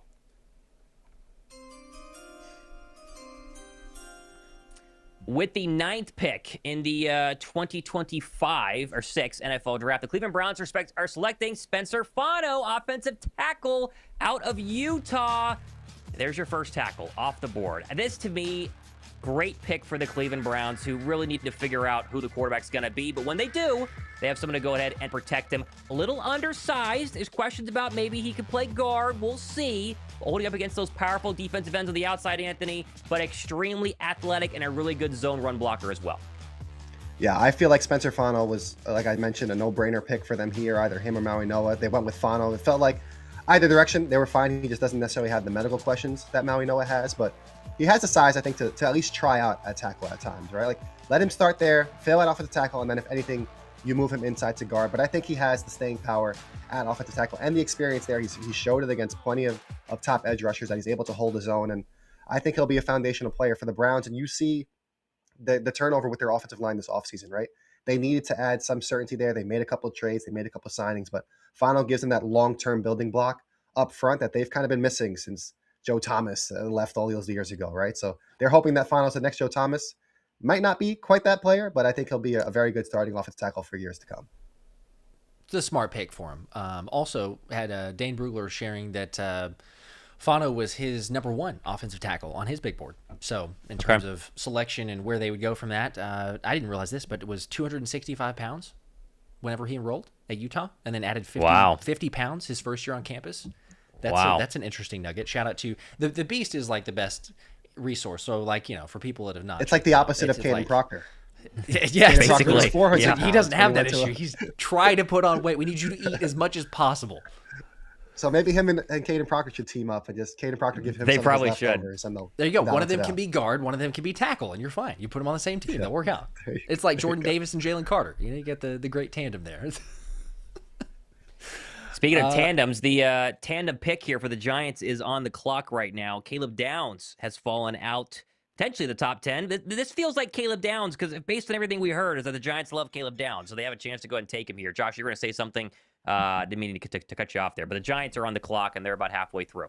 Yes. No, I was just going to mention kind of questions of what the Giants might do, but also kind of going back to their previous selection, because we got, I think there was maybe the trade that happened that kind of cut us off briefly with the Chiefs. But I'll just go back to this. Kayvon Thibodeau we've talked about this before the draft for like months. And I know that Anthony and I did multiple recordings. We both had Thomas and I shows of talking about the potentials and even the Giants of like, are they going to pick up his option? Do they want him there? It's obviously a new regime change with a new head coach and John Harbaugh. But that selection there, you know, you're for sure going to get calls. Like you have to be, right? Like as soon as that happens, I've got to imagine, because Howie had Kayvon Thibodeau in for a visit back whenever he was drafted. Like, interesting. Okay, let's call Joe Schoen up and be like, what are the plans here for Thibodeau? Now, it may not get done in this draft because we've heard also the rumors of like Jonathan Grenard and is something done there? Is a trade on that? But if it's not, it just makes me pause and go, that could be like a complete abort or just 180 of like, wait a second, there's another player that initially maybe wasn't available, but now they make that selection because of the way the draft board falls. And who knows? You get Thibodeau, who's not only hanging out with Jalen Hurts and Devontae Smith on his off time, but maybe at the Jefferson complex as well. There you go. There you go. Yeah, I mean, Thibodeau, I feel like I've linked the Eagles to him in a trade for so long, right, that it's hopefully it happens eventually. But immediately after that pick, there were multiple reports that said, oh, no, the Giants aren't trading Kayvon Thibodeau. They're not even like.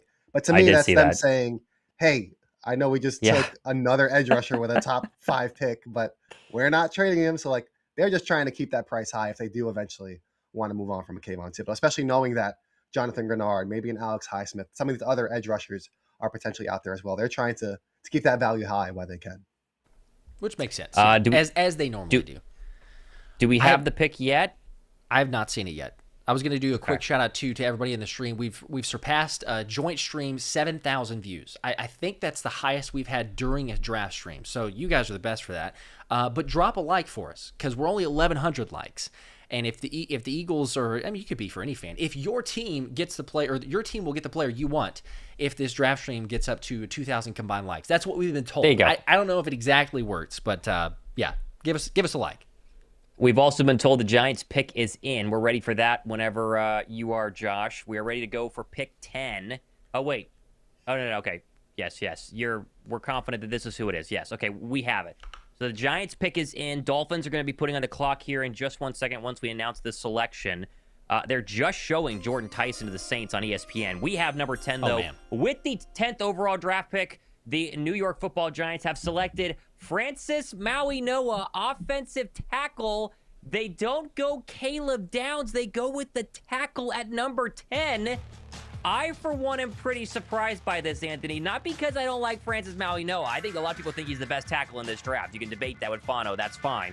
But the entire pre-draft hype was Giants and Caleb Downs, and Downs now falls out of the top 10, and the Giants get an anchor. This feels like a Harbaugh pick, though, right? Am I right? It's got to be a John Harbaugh pick. Yeah, I mean, he loves running the ball, obviously, and loves using those guys in the trenches, right? But at the same time, this is an interesting pick for the Giants because Andrew Thomas has the left side down pat. They just re-signed Jermaine Illuminor, who was their right tackle. So now where does Mauigoa fit in? Does he kick inside to guard? Do they move Illuminor inside to guard? So we'll see how it all shakes out. But as far as a value standpoint, I thought Mauigoa was potentially going to be on the running for them at 5 or 6 to the Browns before they traded back. So to get him now at 10, I can't really argue with it. But at the same time, Caleb Downs still being there is kind of crazy. And it feels like he's unfortunately just going to fall into the Cowboys' lap here at 12, but we'll see what happens in a couple picks. That's you said it because that's where I was going next. That was the most disappointment for me because it's like it does seem like that's what's going to happen and they're not even going to have to trade up to get him based on the hype. But we're not there to Dallas yet, so understandably. I agree. I think that this one, it screams guard, maybe tackle, but it screams that he's going to just based on, and again, going off of Dane Brugler, Lance Airline shared this. I think Brett Coleman maybe did a breakdown as well. I've watched so much that it's all blurring together. But the general consensus there was that it's all, or that he would be moving to guard or would be the best bet to move that position. It does, remain to be seen what the Giants would do, obviously, for their roster makeup there. But I think like it's going to be a physical type of football, as we know with John Harbaugh, what he likes to do. So it's not a surprise. You're going to add to the trenches as they've done for both picks. And now we see what does Miami do as you don't have very many players making more than the veteran minimum. Well, the Dolphins are on the clock, as Josh mentions. A lot of picks. They have 11. They have 30. That's the Denver pick. 43, 75, 87, 90, and 94. That many inside the top 100. One more thought on Mauigoa. 6'6", 315 pounds. He is what people say a mountain of a man. He's massive. And now him versus their brand new edge rusher they got at 5. It's a new year for the Giants. It's a good Giant football team. I could see the Giants being a little bit annoying this year versus the usual bottom of the NFC East, Anthony. Yeah, it's a little frustrating to see the Giants actually draft well these last couple of years. It hasn't necessarily amounted to a ton of success on the field, but now with John Harbaugh, it's your fault though. But right. they're just spying on the 30 visits. That's what they're doing. That's what they did last year for sure. They picked too high this year to I guess take some of those players, but maybe we'll see on day 2 and day 3 if they take some of those players that the Eagles hosted on 30 visits. But it's still interesting to see like Ruben Bane and Caleb Downs still there, right? So it's going to be, we'll see what's going to happen with the Dolphins. Could they take a Makai Lemon? They traded away Jalen Waddle. Tyreek Hill's obviously not there anymore. So could they go for a wide receiver there or Jamon McCoy if his injury and the medical stuff is good? Could they take the chance there? Ruben Bane's probably the top player on a lot of teams' board, but did that off-field situation happen? Like this now that factoring in and that why he's falling and not just a short arm. So a lot to account for here, but things are certainly looking interesting for the Eagles as this all plays out. Shout out to Terrence, by the way. Before I'll throw up the best available, assuming we don't get the pick before then. But real quickly to Terrence with a 10. Josh, I'm sitting here watching your face after you shared your top secret info. Were you disappointed in what you shared? No, I'm not disappointed. Not necessarily. No, I don't think so. I think that there was a surprise in what you shared with someone that we haven't talked about a lot. I think we can say that. That's right? fair. Yes, there was a surprise. Yeah, I would say I'm not I'm not disappointed in it, but I'm also not over the moon about it. So we're just kind of in between. Okay. Like it'd be cool. It'd be good. Yeah, sure. But it's not a downer. I'll just say that, Terrence. We appreciate the super chat there. And someone said earlier, like, oh, why do you share it if you could? I shared it to Thomas and Anthony, and then obviously there's, trying to make sure live time here. Otherwise, I would have been like, well, whatever. We'll just see this thing play out. Best available, though. Let's get to that. There you go. Throw up the best available right now. There is Francis Mauigoa is officially off the board. Caleb Downs is still on there as Josh is refreshing it, actually. There we go. So now we got the people up. Listen, Downs is fascinating. There was that little injury question a couple of weeks ago that people seem to ignore. I agree. I don't see him getting past the Cowboys, but then you also wonder, does Dallas sit there with Ruben Bane still on the board? Or you see Makai Lemon, if that's not what the Dolphins are going to do right here, are they trading George Pickens? They will probably be telling us that they are if they take a wide receiver at 12. But the Dolphins right now are the real question mark here for a football team that just doesn't have a lot of talent on it, right? Obviously, Jeff Hafley comes in. They bring over the quarterback, Malik Willis from the Tennessee Titans. I guess he's going to be their starter. I mean, they have a billion picks inside the top 100. I don't think anyone really knows what Miami's going to do in the next 3 minutes. Yeah, it felt like similar to the Titans, right? They hired a defensive-minded head coach. You would think they would go with a defensive player, right? But that wasn't the case with the Titans. They went with Carnell Tate. So do the Dolphins kind of flip the script and go with a Makai Lemon or a Monroe Freeling or something like that on offense and not take one of these guys that Ruben Bane or Caleb Downs that we didn't really expect to be here? But with Downs also, I just feel like we see this every time with these elite safety prospects where whether it was a Derwin James all those years ago or a Kyle Hamilton or even Nick Emanwari last year, where it's like they just keep falling. And then you see them have an immediate impact in the NFL and be a game-changing defensive player. So for some reason, the NFL as a whole, it's not just Howie Roseman, they don't really value safeties. And for some reason, every time they get picked up in the teens or the 20s, it comes out and it looks like a phenomenal pick for whoever did land them. So whoever gets Caleb Downs, getting a phenomenal player, but we'll see what the Dolphins are going to do here. Well, and also, the fact that Downs is falling means the rest of these potential first-round safeties, Dylan Theamman, the Oregon safety, if a lot of Eagle fans want him, this pushes him back a little bit further until Downs is off the board. Obviously, McManuel Warren out of Toledo. Where does he go? Does he go tonight, early tomorrow? We'll see. But the fact that we don't officially have the Caleb Downs off the board or the Ruben Baines of the world, Sadiq continues to be available. No one reached for Sadiq. I didn't think he would go in the top 10, but there was always a chance that somebody would go ahead. We have a trade.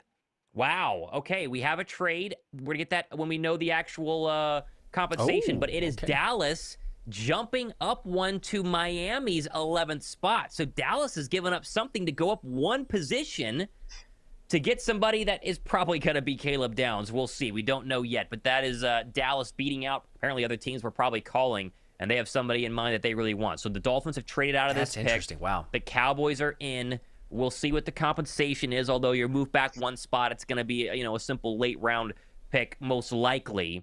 But the Dallas Cowboys are officially on the clock here, and with new defensive coordinator Christian Parker, you do wonder what defensive player they're going to take. Is it Bane? Is it Downs? Or do they go offense and get a receiver, meaning that they're going to trade, George Pickens? As we do have the compensation. Looks like it's coming through right now. We'll get that on the screen, but the compensation officially is 11 for 12, 177, and 180. So they're getting 2 day 3 picks in exchange for going back 1, that is Miami. And the Dallas Cowboys give up 2, like I said, day 3 picks to go ahead and move up 1 spot. There is your official trade on the screen right there, as we'll read it off to you one more time. Dallas has jumped up.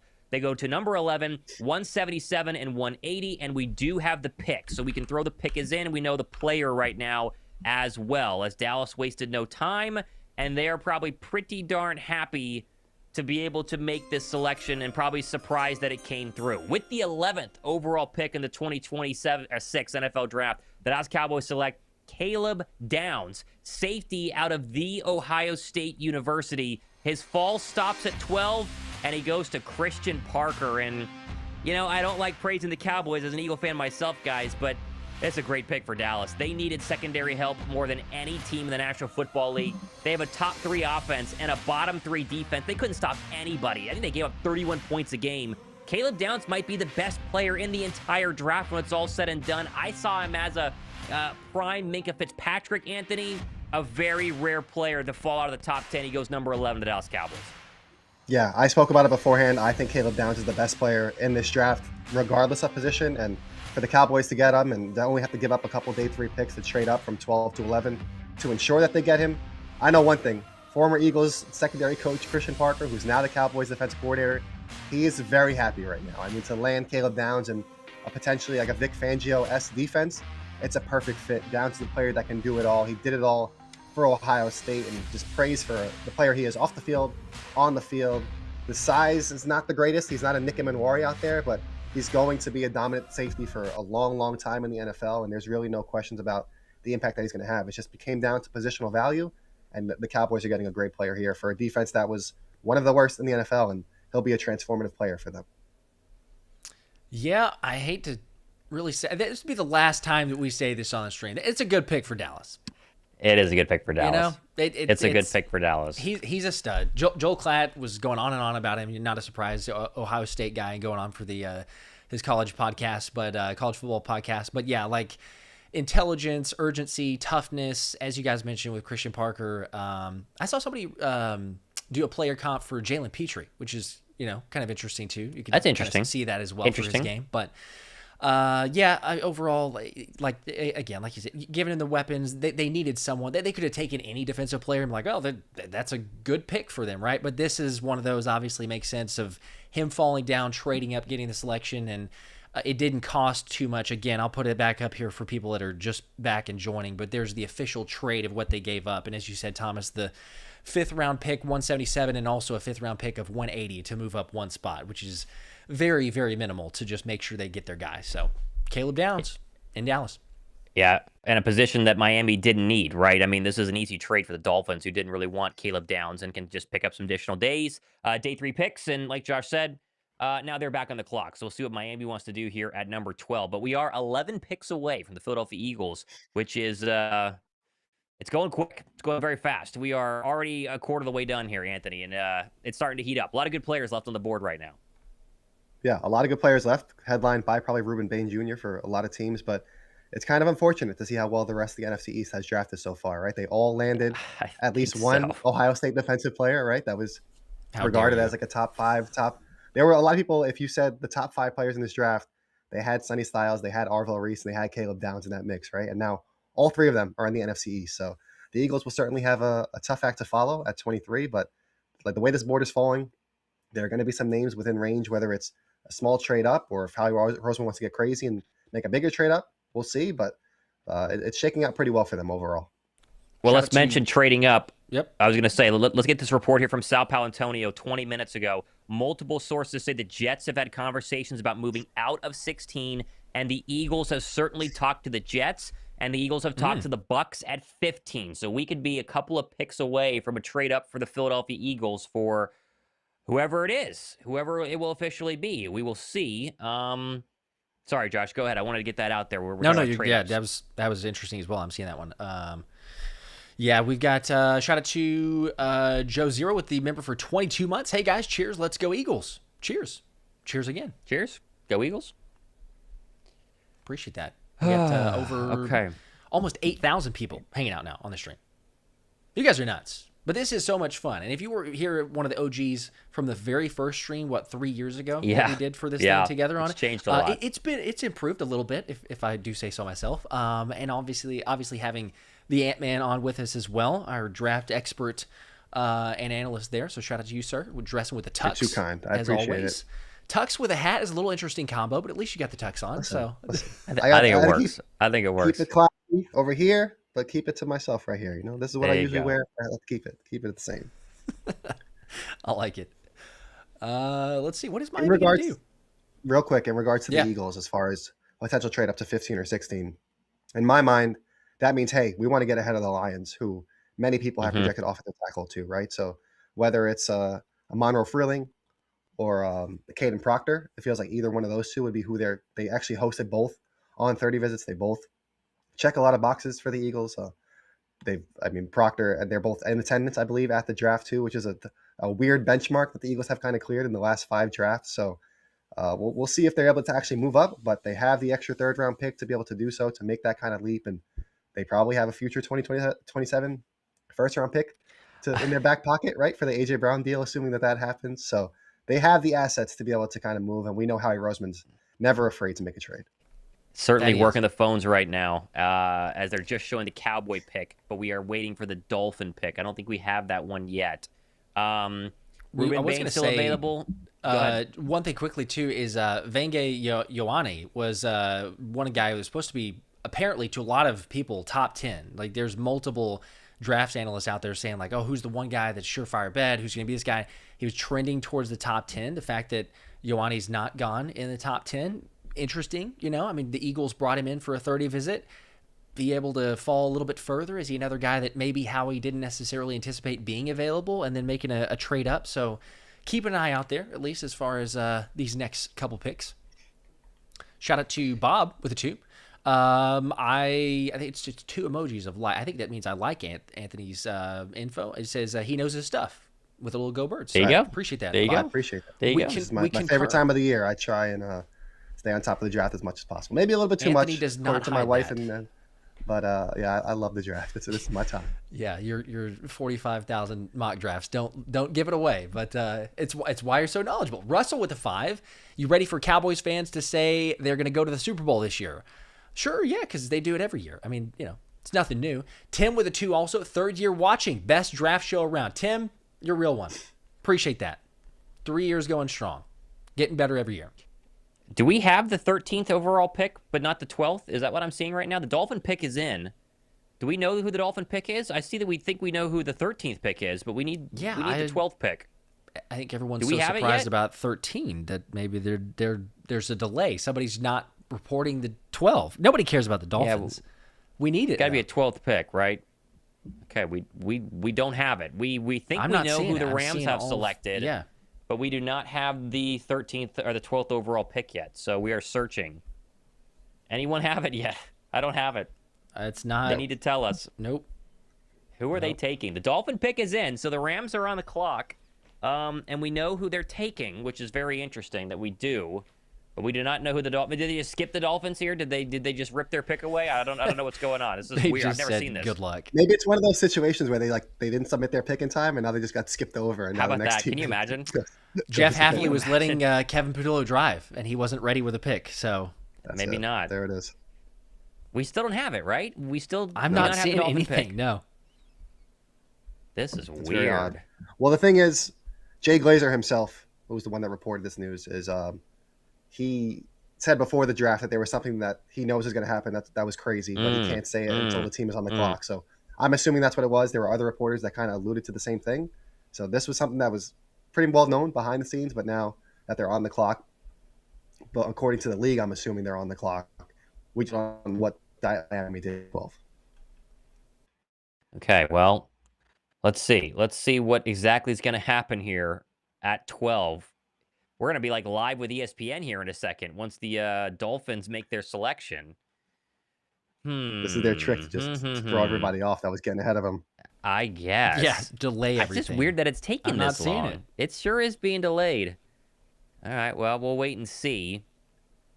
Shout out to the 8,200 I might just go ahead and people pick watching right now on pins and needles, waiting to see who the Dolphins are taking. I see people are trying to tell us who they think it is, but I have it.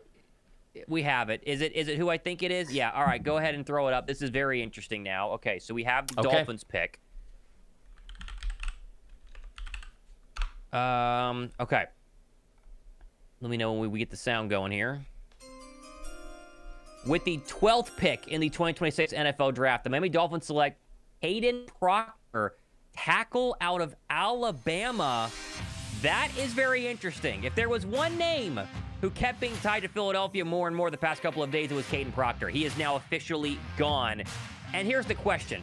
Some people are like me, and they see potential talent, but potential bust as well, because he's a little bit iffy in terms of pass protection. He has up and down moments, but he's also 6'7" and 355 pounds. He's a massive, massive player, a fantastic right tackle when he wants to be, when he is locked in, and for someone like Andy DeBona, a guy that he really likes. Yeah, I think Kaden Proctor was another player that was just paralysis by analysis. I mean, he was starting at left tackle in the SEC for multiple years. One of the younger players in the draft, in a draft class that, due to NIL in the COVID year, you see some 24, 25-year-old prospects where Kaden Proctor's on the much younger end of that kind of range. And I think he's going to step in for the Dolphins and a team that pretty much needs everything, right? They kind of tore it down this offseason. They have a whole new regime there. I feel like Kaden Proctor, he has the potential to be a decade-long starter at left tackle. And given that you're starting a team from scratch, getting that left tackle of the future is a good move for the Dolphins. And while some people might view it as like the first big reach of the draft, I'm much higher on Kaden Proctor than a lot of people are. Which is understandable, and as we've seen too, I think we mentioned this very briefly, which I'll put this on the screen, then we'll get to the pick, because I think the Rams have we've known for a little bit, but the tweet itself, and this was Nick Saban on the Pat McAfee show, but just sharing about Kaden Proctor and saying that he's a guy who kind of needs a little extra motivation, maybe not a self-starter necessarily. We did mention that previously, difference I think for Spencer Fono for the two, what they could bring to the table there, but yeah, it's just, we'll see. If he can, then I don't think there's any questions, right? Like as you mentioned, Anthony, if he's in shape and he puts in the work, then the sky's the limit. But as far as, is he one of those guys that you do have to worry about? And we've seen it affect players sometimes where it throws off their career, their trajectory completely, and then other guys that shows up, and you're like, oh yeah, no issue. So we'll see. But they do get some help for the offensive line, which they knew. I believe we can go ahead and do the Rams selection. Can we do the Rams selection? This one's okay. Let me know. Okay. The Rams pick pretty quick too. This is interesting. Back-to-back, very interesting picks here. Proctor at 12, and now the Los Angeles Rams. Their pick is officially in here. With the 13th overall pick in the 2026 NFL Draft, the Los Angeles Rams have selected Ty Simpson, quarterback out of Alabama. Whoa. There were questions, and this is nuts, if Ty Simpson would even make the first round, Anthony. I mean, this was seriously debated the past couple of weeks. Not only does Ty Simpson go inside the top 15, he goes to Sean McVay's L.A. Rams. This is shocking because we just got a report a couple of days ago they were about to extend Matthew Stafford, who, yes, is at the end of his career, but you are taking somebody on a team that went to the NFC Championship game who is not going to play, barring injury, this year in a Super Bowl year in 2026. Yeah, this is easily the biggest shocker of the draft so far, right? There were some rumblings before the draft, and the report about an hour or so before the draft was that Les Snead was one of the people that Ty Simpson's parents consulted before they made the decision for him to enter the draft. And he was like, yeah, he'll be an early pick. He'll be a first-round pick. And now I guess we see why, right? Because the Rams had their eyes on him this whole time. Jay Glazer talked about before the draft that he knew something was going to happen, but he couldn't talk about it. And right when the Rams were on the clock is when Jay Glazer put this news out a couple minutes ago. So this Ty Simpson pick was in the works for a while. There's a lot of questions about if he was ready for not. Some people thought he should go back to school because he didn't have a ton of starts at Alabama. He's looked pretty decent when he was out there, but at the same time, it's like the 13th overall pick. It's hard to discredit an offensive mind like Sean McVay, especially given what he did with Puka Nacua as a day 3 pick and what he's done with pretty much everybody on that offense since he's been there. But with Matthew Stafford there, they're able to kind of let Ty Simpson sit and develop for a little bit. But given their Super Bowl winning window, this is crazier than when the Eagles drafted Jalen Hurts in the second round, right? When Carson Wentz was there, in my opinion. So we'll see if they sign Matthew Stafford to that contract extension or what happens there. But regardless, this is like the Kirk Cousins, Michael Penix situation. This is a little bit weird for the Rams, especially a team that's drafted so well in recent years. Less need, F them picks. Apparently not. Just go ahead and take somebody, long-term value. I agree. It's like, if you're going to take him and you believe in him long-term, even if it's like, hey, development, that's fine. But like, as you guys have said, did you really have to take him here? Yeah. I mean, maybe there's some other interest around the league. Possibly it's like, okay, we just have to, there's no sense in trading back. Obviously quarterback, crazy value. So if you think you have your guy, you're not going to play around with it. But man, 13, that's, as the chat has reacted as well, kind of crazy. Well, let's just be clear. This might be a kind of question mark pick for the Rams because of need and Super Bowl windows and Stafford. If you're Ty Simpson, I think you have to be absolutely floored. This is your best case scenario by a mile. Yes, you could go 100%. To the Arizona Cardinals and start day one. But now you go to the best offensive mind in football, and you get to learn under a potential future Hall of Famer and Super Bowl champion in Matthew Stafford, and there's no pressure, right? You're the heir apparent. You get to study for a year. This is L.A. telling us, listen, Stafford's on the way out, and we want to make sure we have his heir apparent. And I saw an interesting note before the draft, guys, that going into this draft season, Ty Simpson and his parents were reaching out to a couple of NFL GMs asking, where would you rank me, right? Should I come out of the NFL draft? Because they're getting paid a lot of money to be the quarterback at Alabama. One of the people that they talked to was the Rams GM, and he said they thought he'd be a first-round draft pick, and now the Rams are taking him at 13 overall. That puts the Baltimore Ravens on the clock. Ruben Bane is still available. It feels like a very Raven pick. We'll see. But Ty Simpson at 13, I mean, does this mean Carson Beck goes in round 1 now? I mean, we saw that report a couple of nights ago that it was like maybe Carson Beck sneaks in. Now it feels like Carson Beck or Tanner McKee might be a name we hear by the time that this night is over. Did McKee's stock just go up? Because if you're a team that wants a quarterback, there are none in the first round anymore, right? Sure. Yeah, this is a crazy situation, right? Because it helps a lot of teams that weren't expecting 2 quarterbacks to be taken in the first round, let alone in the first 13 picks, right? So now just more guys are falling down the board. I'm sure Baltimore wasn't sure that Ruben Bane was going to be there, but it's going to be interesting to see because there were all these quotes from the GM or whatever saying that, oh, we planned on trading for Max Crosby and signing Trey Hendrickson, where now it's like, oh, one of the top edge rushers in the draft is going to be there. Let's see if you put your money where your mouth is. So we'll see if they're able to actually take an edge here or if they go with a Vega Yawan, who's a guy that's been mocked to them a ton at 14 since they need some help along the interior of the offensive line. So they certainly have probably more options than they thought they would at 14. Can I just say really quickly, Josh, that from an Eagle fan perspective, the fact that the Rams did not take both Lemon and Sadiq, if you wanted a weapon, is a very good sign. I know we still are 10 picks away, but the Rams were one of those Sadiq Lemon kind of areas where you could see them taking him and Philadelphia misses out. And the fact that they're on the board here is, I would say, exciting. There are obviously still plenty of other teams ahead who could go ahead and take him, but I think Sadiq potentially could be getting into trade-up range for Philadelphia here in a couple of minutes, especially if this pick right here at 14, which we don't have yet, is Ruben Bane. Yep, I agree. It takes you to plenty of options because, as you said, you could go multiple directions. Yawan, as we mentioned, Sadiq, Lemon, even potentially, I know Anthony doesn't, but Monroe Freeling, like if they select him, it's not as much for Anthony's picking. But yeah, you have multiple guys out there that are falling or at least maybe going to go a little further than what people expected. So yeah, it gives you some potential outs, which we would take. Shout out to Ant as well with the 2. Don't forget, drop a like, show support, go Birds. There you go. To do that. We do appreciate it. Almost to 2,000 likes, 1,800 between the streams. We can get to 2,000. Yeah, we have 8,500 people watching right now, so we can definitely get that a lot higher as well too. Would be nice. Shout out to Zarvan with a 2 as well. Go Birds, DHs. Thanks for that term of endearment. Let's get Freeling. So Anthony would wholeheartedly disagree with you, but we do appreciate the support. Reaper with a 2. Second year watching, you guys. Keep it up. 2 years. Let's Thank go. you for watching. Thanks for hanging out. Also with a 2. Y'all better like the vid. Very put together show. Thank you for that again. Just some encouragement for those people out there. Slim Reaper with a 5. My guys, 3 best Eagles guys to watch, 100% Go Birds DH. There you go. We appreciate that. We have the pick, we got right? The pick. I think we have the pick is in for the Baltimore Ravens. Get back to the super chats here in a second. Yes, let's get these picks here. Okay, so Baltimore is ready to go at 14. That means Tampa's on the clock, and let me know when you're ready for the Baltimore Ravens and a new era there with the Baltimore Ravens as well, which is very interesting to see what they're going to go ahead and do. With the 14th pick in the 2026 NFL Draft, the Baltimore Ravens select Vega Yawan, offensive lineman from Penn State. And so there goes Vega. Another option for Philadelphia, especially the tackle spot, is officially off the board. Some people had him as the number 1 guy. I've seen pro comparisons to Quentin Nelson. Very strong interior presence. He's officially a guard, though, overall, right? 6'4", 345 pounds. He is a very, very, very strong player. Can be a little susceptible to quick moves, Anthony, but you like this guy, and I think Baltimore gets an anchor pick for their brand new regime.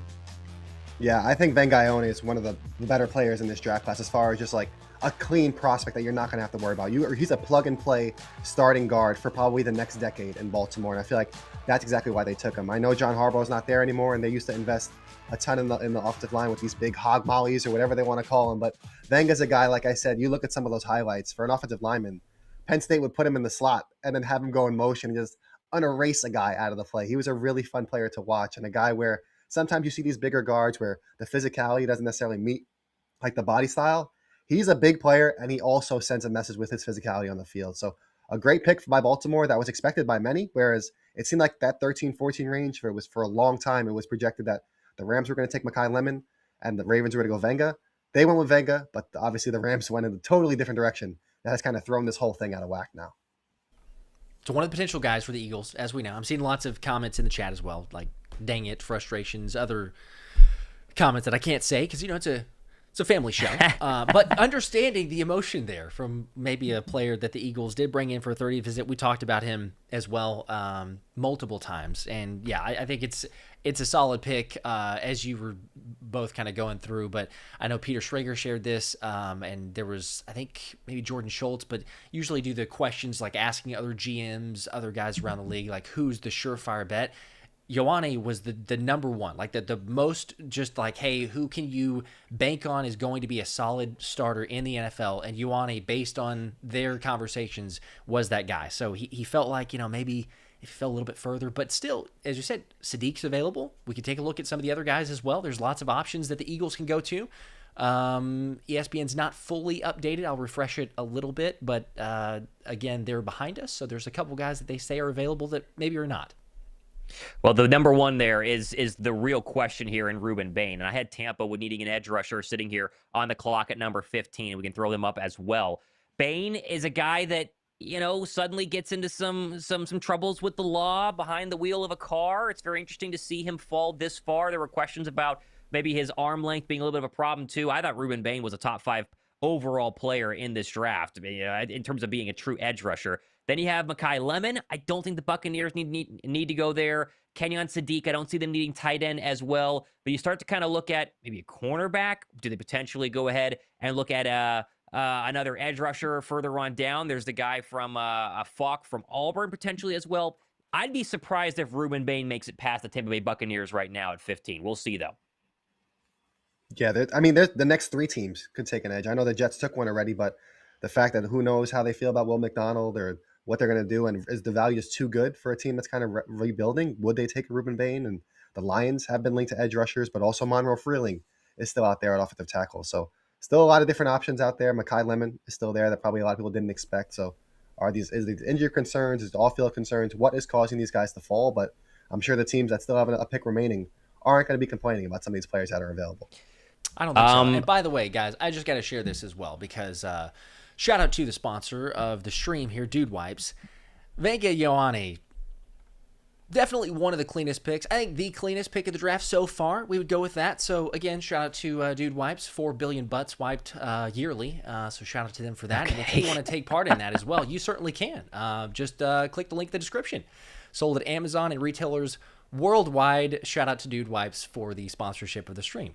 There you go. There you go. Cleanest pick of the draft. I like that. I didn't like having all the stuff on my screen there until it got wiped off, but we'll take it. It's stuff. I didn't have a choice of what that was whenever we played that. So just imagine it's mud. It's nothing. Just It's all right. The dude wipes took care of it. It doesn't matter what it was. It's gone now. That matters. Jeff McClain says if Ruben Bane continues to drop, the Eagles may need to pounce. I would not hate that pick at all. I think he's going to go here to the Bucs, but I would, if Philly could get an edge rusher in the caliber of Ruben Bane, I would 100% do it. But we actually have the pick, and everything I just said is not going to matter, which might have spoiled it. But we are officially ready for the Bucs pick at number 15. It is in.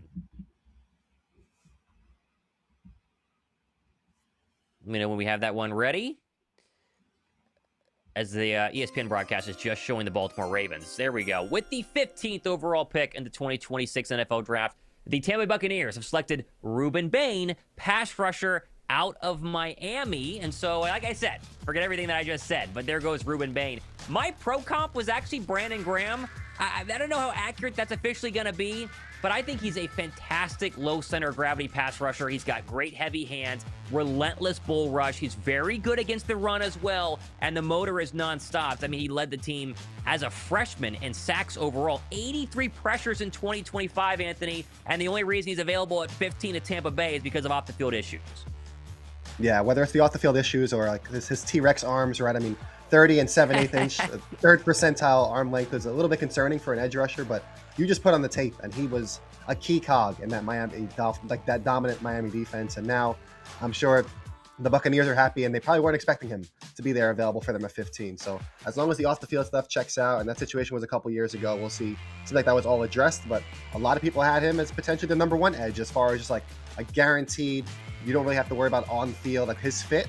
And I feel like Ruben Bane checks a lot of boxes, and for a team that really needed help on the edge in Tampa Bay. It's a guy that had, believe it or not, 58.5 sacks his junior and senior year of high school combined. 58.5 sacks. Jeez. Now, it's high school, but, like, I'm thinking math-wise, I don't know how many games. It's been too long to go back and think of how many games they're playing in high school these days, but, like, 20, like, that. What is that, almost 30 sacks each season? It's ridiculous. I mean, that's like the defensive version of Derrick Henry's high school stats. Yes. He was rushing for like 4,000 yards in a season or something crazy like just that. Just nonstop. I think that's how you know you're gonna be pretty good, at least at the next level of college. Now, again, the question becomes for the NFL, and you guys mentioned with the T-Rex arms and some other things there. But if he's in the right system, I do think that he could be good. It's a question of we've seen. I mean, Bryce Huff, the very easy example for Eagles fans, right? It's like not great there, but with Robert Saleh, he had a lot more success.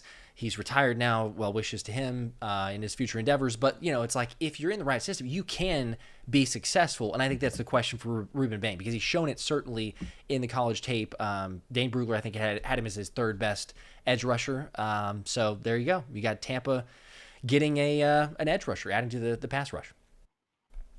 Got a couple. Speaking of edge rusher, the Jets. Or do we have... Go ahead. No, go ahead. Okay, I was going to say, a couple super chats run through here as well. Xander with a 2. When do you think AJ will be traded? We've said this one a couple different videos, but I mean, for here, we could say it for the sake of, I don't know, once again, but post June 1st, there's just no sense that it makes if he's traded before that. Unless a team said, hey, we're going to give 2 first-round picks to trade, like, now, maybe, but post June 1st. Darth with a 2.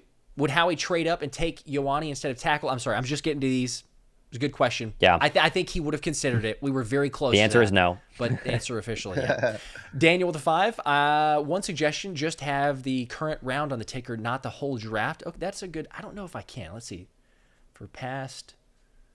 Strip for past... That'd be nice. I didn't even think about that. Turn it... To just be first... yeah, just the first rounders. Update this. You know what? That's a good call. Thank you for that, Daniel. That's a good call. Actually, I can. Looky there. Okay, hold on. It'll be there up you go. You got it. Shout out to Daniel. There it is. Keeping it down. This will be much better. Look at you. Appreciate that. If I could, I'd give you the 5 back. That helps us out. But thank you. We appreciate it. Terrence with a 10. Conspiracy theory alert. Hear me out. Would one of these teams be interested in AJ for the Eagles tonight too? If so, tonight's pick and whatever other compensation. I mean, again, that goes back to like you trading before the $43 million cap hit and everything else. That'd be madness. Mikey with a 5. I totally agree. Appreciate that. Didn't see a comment. We do appreciate the support, though. Paco with a 2. Breaking, the Ravens backed out of the pick. Go figure, you think? They do that for the Max Crosby one also? They're like, oh, hey, we don't want this one. We'll see. We have the pick for selection. the Jets. Let's do the Jets pick here at 16. It's officially in. Dang it. Yep, it's in. And it's hard to hide who it is. I think we all know if we've watched our shows recently. Josh is just giving away everything with his emotions. I'm sorry. There you go. Just read With the pick. 16th pick in the 2026 NFL Draft, the New York Jets select Kenyon Sadiq, tight end out of Oregon. Oh, man. He fell pretty darn close to 23 overall, Anthony. I love Kenyon Sadiq. Not just because he's a great athlete or a great pass catcher. He also blocks his butt off in the running game. I mean, a fantastic tight end prospect. There's been some good ones coming out of the NFL draft the past couple of years. Last year's draft had 2 tight ends in the first round. This is a tough one for Eagle fans to swallow, but a really good pickup for the Jets and whoever their quarterback's going to be for the future. Yeah, I mean, it's kind of interesting because last year they took Mason Taylor so high, who was another tight end that was linked to the Eagles quite a bit, but now it's just probably the best player available for them, right? And I feel like Kenyon Sadiq is so much more than just a tight end, right? And I know because of the size at only 6'3" and 240 pounds, he's not going to be a 6'6", 260 tight end that's going to be blocking in line a ton, right? Like you kind of have to design the way you want him to block, but as far as just his impact as a pass catcher, and everybody knows the Jets need pass catchers outside of Garrett Wilson. Kenyon Sadiq is a player that's going to be an impact player immediately, and I just mean with the ball in his hands, down the field, you can design all different kinds of touches for him. He's a versatile player. He can line up anywhere. He can block. It's just a matter of you're not going to put him on an island on the outside like an offensive tackle, right? Which is what some tight ends are able to do in the NFL nowadays. Sadiq's not that kind of guy, but as far as what he can do as a pass catcher, he could have as much of an impact as a top wide receiver as a team. And like I mentioned, the Jets really only have Garrett Wilson. So now to bring in Sadiq on the offensive side of the ball for an offense that really needed a spark, I think Sadiq can be a big help for that New York offense. Yep, an insane athlete, and there was hope. There was thought. Zach Berman said, yeah, the Jets going with Kenyon Sadiq. The board dwindles for the Eagles. The Lions on the clock now. Do they go offensive tackle? Do they go edge? I mean, one of the best athletic testing combine measurables from a tight end since, 2003. He was faster than almost every receiver in the 10-yard split in the combine. At his size and the versatility, it's why we've had several videos and several shows and everything else talked about it leading up to it. But it did feel like it was one of those, maybe you trade up, maybe there's a potential 16. I guess it was too high. I will be interested. There's other tight ends out there. You feel like the Eagles have to draft one within the first 3 or 4 rounds. But yeah, this was the one you're like, maybe there's a possibility. He's getting further back there. Not going to happen. Well, and you wonder, how hard they tried to go and trade up. There were those reports we talked about 30 minutes ago that the Jets and the Bucs were the 2 places where they potentially were listening to go ahead and move back. And I think the problem is that when Ruben Bane falls and Sadiq is still there, it's like, we got to take these guys. I mean, I think the Jets, you go from 16 to 23, you're going to miss out not only on Sadiq, but a couple of other really good players. And so whether or not Philadelphia tried, who knows? Maybe we never will. But it's a tough one to swallow. I think a lot of us Eagle fans had a lot of unrealistic expectations. Like, what if, you go to 10 for Caleb Downs? Or what if you get Mauigoa there at 12 or 13? There was one star that I think a lot of us were really hopeful he could get to this range, and he did, Anthony. That was Kenyon Sadiq, and instead he's off the board now. Philadelphia, their selection gets a little bit thinner, obviously. Yeah, it felt like there were some people that still were, a lot of the reporters that cover the team full time did not think that Sadiq was a real option for them. And maybe that's just a positional value thing and things like that. But as far as Howie Roseman's draft history, but at the same time, they never really drafted cornerbacks high, right? Before they drafted Quinyon Mitchell. They never drafted linebackers high before they drafted Jahad Campbell. So Howie Roseman has been able to zig when others zag and kind of even break his own tendencies, but it's not going to happen, unfortunately, with Kenyon Sadiq. But luckily for the Eagles, this is a loaded tight end class at the position. And a guy like Eli Stowers he actually tested better than Sadiq in certain athletic testing at the combine. So not necessarily the same player, but they're going to have plenty of options at the position going forward. I'll be content if we get Stowers. I'll be content. Maybe not as happy about the potential for Sadiq that could have happened. But David with a 5, appreciate that. Is there a college highlight show y'all like? How do you keep up with all these players? Year 3 watching the draft with you. Great as always. Go Birds. Thank you for that. First appreciate off, David. That. I mean, Anthony's a psycho. So he's doing it like from the start of the regular season, so it's nothing unusual for him. I'd say for Thomas and I both, it's a lot of just research, looking at prospects as they get 30 visits, as we hear about other guys. Obviously, throughout college football season, we'll watch games and highlights and stuff, so kind of the bigger names are easier, but it's a lot of time and effort and energy that goes into it, so we appreciate that. We have the Lions pick now at pick 17. That one is in. All this talk of all these trade backs, and no one's trading back besides that one move by the Dolphins and then the Browns going with the Kansas City Chiefs. But we do have the Detroit Lions selection here, as they did not win enough games to get into the playoffs, and so we are almost to the playoff teams right now. Mm-hmm. But Detroit's pick is in. Fran Duffy will like this one for the Eagles. There you go. Yeah, okay. With the 17th pick in the 2026 NFL Draft, the Detroit Lions select Blake Miller, offensive lineman from Clemson, off the board again. And Detroit potentially looking at offensive linemen, and they do go with offensive linemen. And Philadelphia is going to miss out here on Blake Miller, who was another possibility. There he is. Yeah, I think Blake Miller was. I know you mentioned Fran Duffy kind of sarcastically, because Fran Duffy of PHLY is not high on Blake Miller at all. He thinks he's kind of a limited player because he's kind of shown it all at the college level. And I kind of view that the complete opposite way. I think if a player was really, really good and has a ton of experience and was able to play games, that shouldn't be necessarily viewed as a negative, in my opinion, right? Especially for a team like the Lions that's going to want him to play right away. It's not like the Eagles situation where he's going to be a developmental player and come off the bench and work for further down the line behind Lane Johnson. So I think Blake Miller is a great fit for Detroit. He has played 54 starts. He's 6'6", 315 pounds, tested better athletically than I think a lot of people did, with a 9.90 relative athletic score. And I feel like although he played right tackle and there's criticisms about can he play left tackle, whatever the case might be, it seems like they're going to move the other guy to the left tackle, and they need a right tackle, right? So he'll fit in there. He'll start from day one, and I feel like it makes sense. It's not Monroe Freeling, who a lot of people have pegged in at that 17th spot to the Lions, but they probably feel like that Miller is a little bit more of a day one starter, and they don't have as much of a projection as they would have had to make with Monroe Freeling. And why we don't have, I think it's the first highlight we don't have for the first round, believe it or not. Should have had a Blake Miller, but I was leaning more towards the Fran Duffy assessment. Not I was wondering that far why it was back. A little bit I'm sorry, than, not that far. Not that far back, but it was just going off of. I remember I think Tyler Booker was last year, the first and only one that we didn't have the highlight of, because it was just going off of like the top 50 I think top 50 prospects on the board. But yeah, we don't have him. I'm with you. He needs to add some weight, like 315 pounds. There is a lot of athleticism. I mentioned him in 30 visits for the Eagles and other prospects that they potentially could bring in. But as far as a guy for Detroit, I'm not too upset about it from the Eagles standpoint, as you just mentioned there, because there's other guys available, and I'm not too concerned about him going off the board. But as far as just Detroit's prospects, it'd be questionable, he's got some potential there. I do think that he needs to get stronger based on what a lot of the other draft experts have weighed in on it, but we'll see.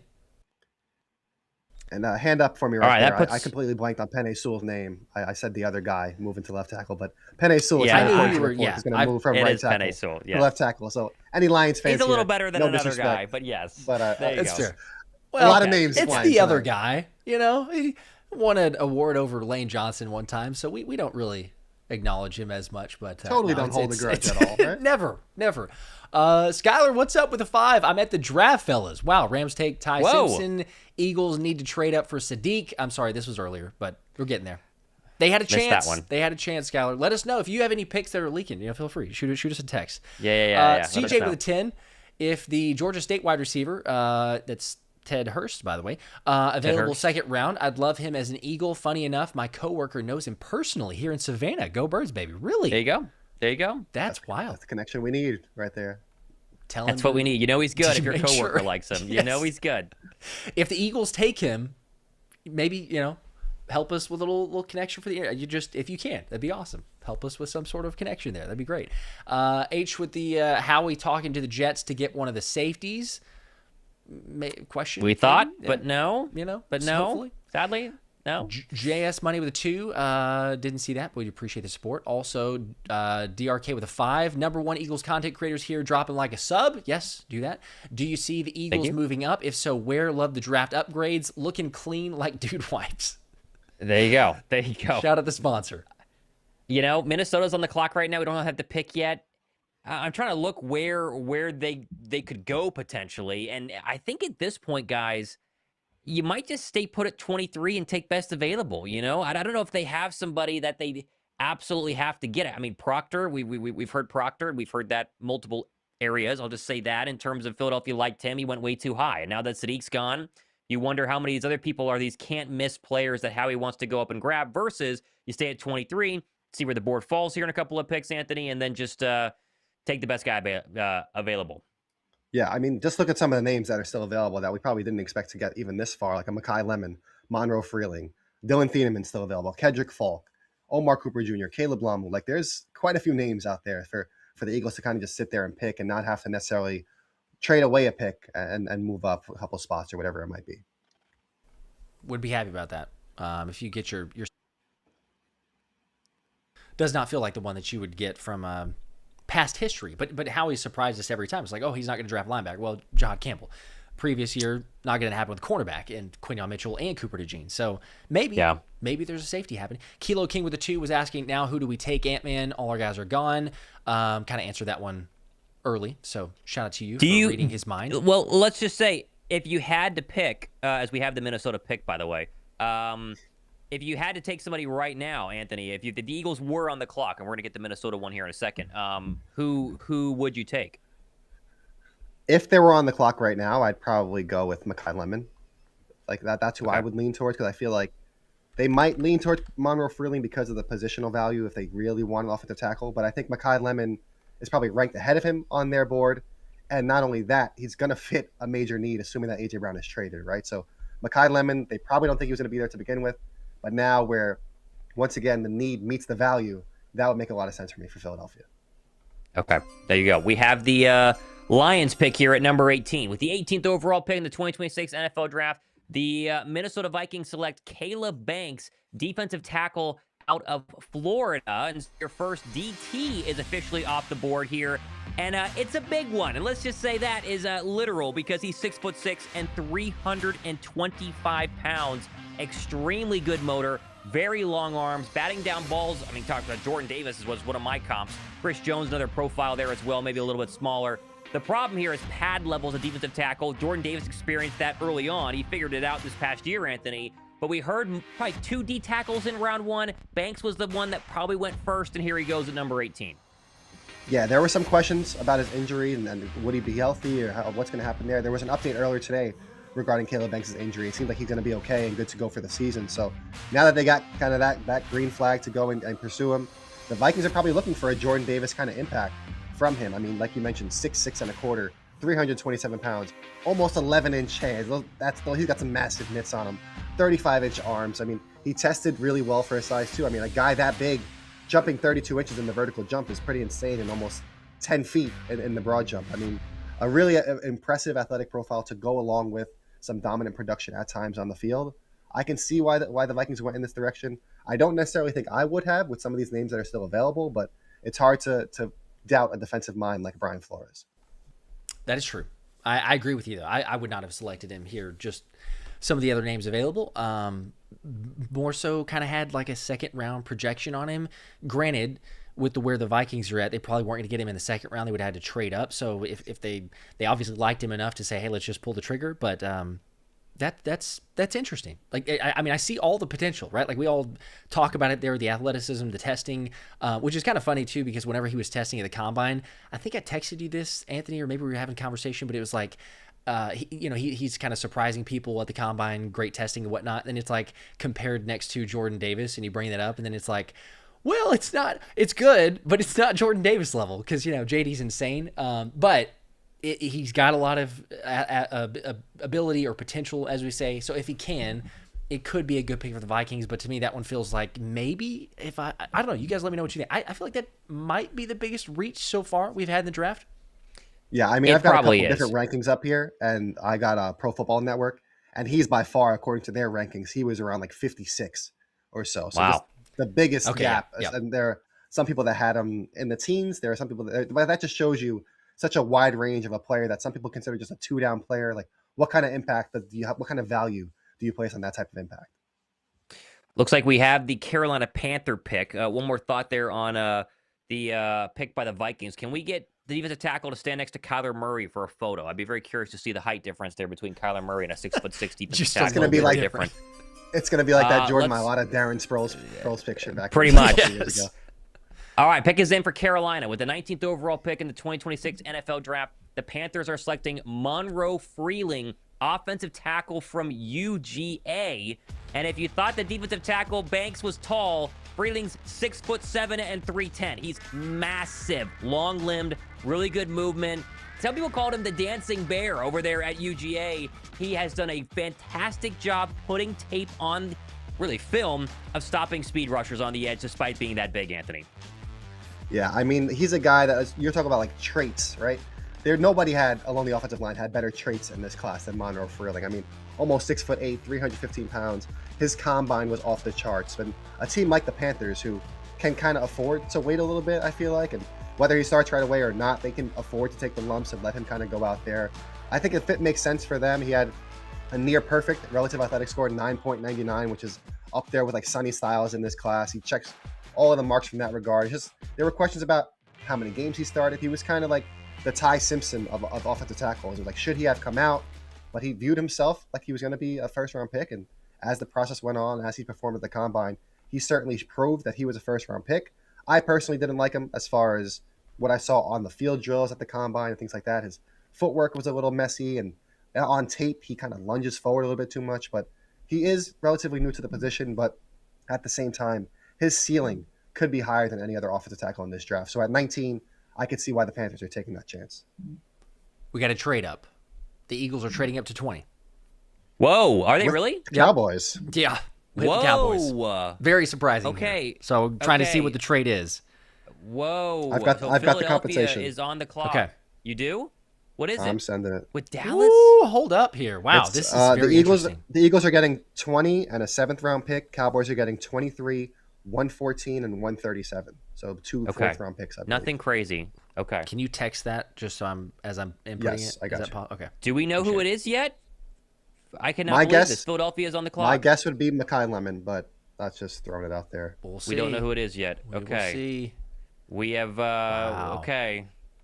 And with a division team like that's I know they did it for Smitty, but Yeah. that's Sorry, always surprising. All right, let's get Philadelphia on the clock now. Philly has traded up. Oh my goodness, who are they going to take? There's the compensation. 114, okay. 137. Getting it in right now so people can see it. Philadelphia is on the clock. They obviously did not want to wait any longer. Remember, like they just said, the Dallas Cowboys, last time they traded was 2021, and that was for Devontae Smith. Are they going to do a similar selection here for another wide receiver? We still wait on who it is. We don't know who it is yet. There's the trade. Official compensation. There's the official trade. You see it right there. So Philadelphia gives up 144 and 137. We confirm that's both of their 4th-round draft picks. They get a 7th-rounder back, and they move from 23 up to 20 and are officially on the clock here. We'll see what Philadelphia wants to do. Let me know when we have it. We do not yet. Oh, man. I hope it's... if it's Lemon, like, again... I hope it's Lemon. I hope it's Lemon. We've already thought this way, but that, like, AJ's gone. It's for sure. Yep. Like, you guarantee there's a trade will be done June 2nd, and it'll be official. But, man, this is... We still don't know who it is. Philadelphia has traded up. Birds are on the clock. Oh, my goodness. Who's it going to be? Who's it going to be? So here's their updated selections, too, by the way. The only other wild card, I would throw out there, yep. is Kellrick Faulk. Is another name that they could make sense for, yep. but they're leaping the Steelers, right? Or potentially another team in this scenario, depending. We don't really know. But say they're leaping the Steelers. That's a team that could be eyeing a wide receiver, right? So that's why I immediately go to Makai Lemon, but we'll obviously see here in a couple seconds, hopefully. There's been some rumblings that they like Makai Lemon here. Could it be? We still don't know who it Matt is. with a 2 in the meantime. Is AJ going to show I got his it, I got excellence, it, I announce got it. the pick? That we will. We have it. All right, we have it. Okay. Wow. Wow, this is... Wow. We're ready. We're ready. Oh, my goodness. This is interesting here. Are you ready? Wow. Okay. Tells you everything. With the 20th pick in the 2026 NFL Draft, the Philadelphia Eagles select Makai Lemon, wide receiver out of USC. This is huge. Holy cow.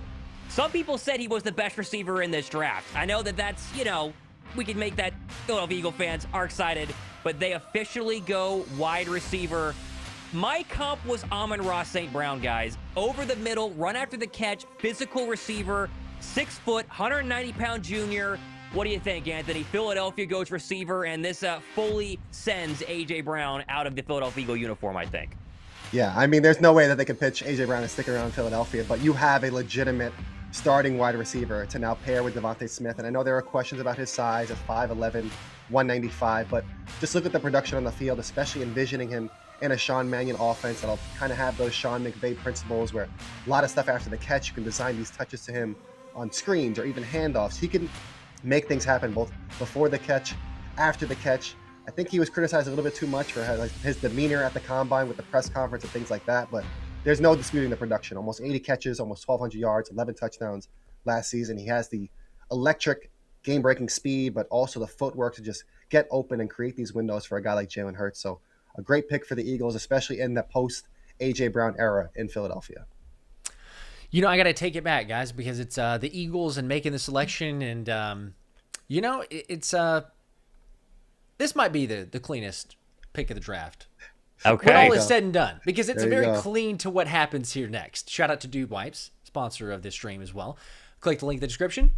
Get your access there. Sold to Amazon and retailers nationwide. Shout out to them for this. And again, it's clear cut. It's obvious. It's evident, as we were just saying. Like A.J. Brown's future. We said this all the way leading up to the draft, but it's like for all those naysayers going, oh, well, A.J. Brown's going to stay here. There's no way. There's just no way that you say, oh, we're going to go ahead and draft a first-round pick. And by the way, we trade up, even though it's a little bit. Now, you don't have to give up a lot, but you still trade up to get a receiver. Wow. And then A.J. Brown's going to stick around. That is for sure he's gone. You're trading him. And Anthony, I think you tweeted this out before the draft even started, but it helps to trade up if you know you're going to have extra compensation as well, kind of as you're mentioning here also. But there's so many things with this. I like the selection. Absolutely. Great route running, especially in this scheme of a Sean Mannion, what they could do with Makai Lemon. You got Smitty, who's presumably going to take on an even bigger role as we all expect. And maybe I've seen the JSN he's going to have those numbers. Who knows? But he's capable of it. We've seen Smitty be able to, he's a former Heisman winner. So obviously, but yeah, the shockwaves, everything else that just happened from this selection here, for anyone that was out there doubting, it is clear cut what is about to happen. Unbelievable. Lemon. And let's just say we had got some rumblings that they liked Lemon, that Lemon was one of the guys that they really, really liked. And I think a lot of people thought he would be gone to the Rams at 13. That was something we heard the past couple of days. To me, I really wanted him. I just didn't think he was that possible. And now that Philadelphia's gotten him, it's crazy. Crazy. Unbelievable. Make the move. Now, this is now back-to-back years where Makai Lemon, I believe, is in attendance at the draft, right? We're not obviously watching the broadcast because we got our own going on. But, I mean, this is now back-to-back years where they got a player that was in attendance in the draft that nobody expected to fall to the Eagles or within their range. And now Howie Roseman has been able to maneuver both times. It took a small little trade up, but he got Jahad Campbell last year, Makai Lemon this year, a player that I honestly didn't put my credence in. I put 10 mock drafts out there. Not a single one had them taking Makai Lemon because I just didn't think he was going to be there, right? Earlier in the process, he was considered like a top 10 pick. Most of the mock drafts that you saw from all the experts, he wasn't available at this point. He was most likely gone by the Rams at 13. They obviously went with the quarterback, and that just had ripple effects down this whole thing, and Howie Roseman was there to kind of take advantage of it all. It's a really good point too, because you're right. You'd seen a few of Jordan Tyson, but that was kind of injury concerns. Maybe he falls. Denzel Boston, Omar Cooper Jr. Those were kind of the bigger names for wide receiver. And Makai Lemon, as you said, was earlier in those mock drafts. So for him to fall and get there at that point, shout out to 8Ks with the 5, says how he needs to, and this was earlier, so called it, by the way, this is pretty legit, how he needs to trade with Carolina for Makai Lemon. So it was one selection early, but did get it correct. So shout out to you for that one. Also, Scotty with the 2 says trade 23 to Las Vegas and our second for Crosby in a second. Scott was as incorrect as 8Ks was right, unfortunately, but did get that one. Also, shout out to Ryan for the 5. How would you guys feel about Avion Terrell? I hope we go safety. Would like to see this guy play for us, though his family is pretty cool. His dad is a former coworker. Look at there. There you go. Well, not going to as of right now, unless something crazy happens. But just the wild scenario of this happening. Obviously, what happens beyond this with AJ. Rich with a 5 also. How we should trade 2 firsts for Garrett if possible. Trade AJ away, get a first back next year. What are your thoughts on this? Officially, I mean, not going to happen, obviously, but the Myles Garrett hypotheticals never go away. Got hit drip with 5. Oh, God, I was going to say the Myles Garrett topic. I feel like Myles Garrett's going to be 36 years old in Cleveland, and we're still going to be hearing about, is Howie Roseman going to trade for him? He had 15 sacks last season, right? So it's going to be the new Justin Simmons story that who knows if it'll just ever happen. Always, every single year. Hit drip with a 5. Boston to the Eagles, praying for that, and then get rid of Crybaby Brown. So did get the receiver, not Denzel Boston. Did get the receiver. Matty Ice. Can we just say one thing about Malachi Lemon, Makai Lemon quickly? He had 1 drop this past year at USC. One drop. All the A.J. Brown drops, especially in crunch time the past couple of games or the end of the season games, this guy had 1 the entire season at USC. And the run after the catch and the over-the-middle ability. What were we begging for this past year? Throw the ball over the middle. They bring in Sean Mannion, who does just that, and what do? They get Sean Mannion, a guy who can absolutely catch the football in traffic over the middle. I keep saying Amon-Ra St. Brown. That was my comp for this guy, and I really didn't think Philadelphia could get him to fall. And you're still getting one last thing on the Eagles kind of slant of all of this is just, if you look at the wide receivers that they brought in now, right, and like a post, once again, A.J. Brown world with Sean Mannion running the offense, Devontae Smith, phenomenal fit for that kind of offense, right? We already know he would fit in any offense, but especially in an offense predicated on these shorter routes, yards after the catch, things like that, he fits well. Dontavian Wicks, another guy that's really good at getting open early in routes with his releases. And now Makai Lemon, probably the best in this draft class at doing so, right? So 3 phenomenal fits for the offense where there were questions last year. Jimmy Kempski of the Philly Voice put out a great article about A.J. Brown, and were there concerns about like his ability to separate and the injuries, and was that a question where for these 3 guys that they're projected starters right now, even Hollywood Brown, if you want to lump him into there, all 4 are great in the short area game and getting open quickly, and now the Eagles suddenly have a ton of weapons at wide receiver to work with.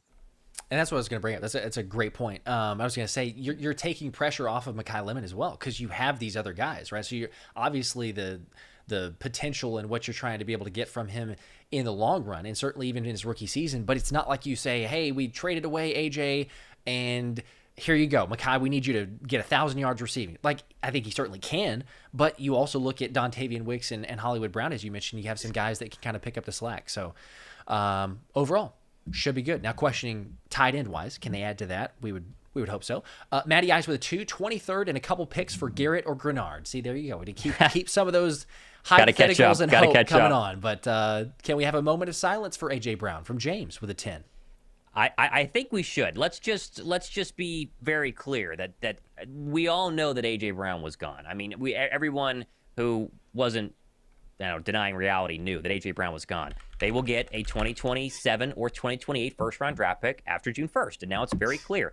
Clearly, they had a handshake deal under the table with New England or somebody else, and now it's officially official. Okay, we got to move back over to the fact that we have the pick for the where are we? Pittsburgh right now. Sorry, I am ready when you are. Are we ready? Okay, here we go. With the 21st pick in the 2026 NFL Draft, the Pittsburgh Steelers select Max Ehanachure, offensive lineman, and they get their offensive lineman to protect, I guess it's going to be Aaron Rodgers. Do we know who it is, Anthony? Yeah, I mean, I would assume once they hired Mike McCarthy that Aaron Rodgers would be back, but it seems like they haven't heard from him yet. But regardless, ironically, Max Ehanachure is a guy that I mocked to the Eagles in my final mock draft. I think he's once we saw this run on offensive tackles with Blake Miller going, Monroe Freeling going, he was kind of that next guy in line. And the Steelers have needed some stability at that position. And Ehanachure, phenomenal kind of background coming to America later in his teens and then picking up football even later, where he played basketball and soccer. Those were his sports. And then his coach was like, listen, you're like 6'6", 300 pounds. Maybe you should give football a try. And walked on, transferred State. Been history ever since. Actually had phenomenal rep with David Bailey, which you see here in the highlights. And that was kind of a big test for him because Arizona State didn't play a ton of top edge rushers. But Max Ehanachure has put a lot of good stuff on tape. He's considered more of a raw prospect because of how late he started playing the game. But I think he's a lot more polished than people might be giving him credit for as well. Little highlight of putting hands on Mike Vrabel. We won't go there. He's got a lot of potential. I like the athleticism, so there's been a few of those. I love the potential for Max Ehanachure. And that was one of the guys that we were talking about a number of times of like, hey, could the Eagles get him? Is he on the radar? You know, it maybe even depending on where the NFL other teams view him. And it's interesting because he goes at 21, so obviously the Eagles had a chance because they traded up, but filling more of the need of wide receiver. Not to say that they wouldn't get an offensive lineman. I'll be curious though, like with the run of offensive linemen and knowing that it's top heavy, we've gotten those rumblings, I think, before the draft of like the Eagles might want to trade into the first round and make another selection here. They've gotten their receiver now. Like, do they try to trade up and get an offensive line? Because if they don't, it's so top heavy that then you're like, well, who do you take? Who do you go after? But there's so many guys that have already been taken as well. Then you can make the case of like, I don't know, if they just not taken.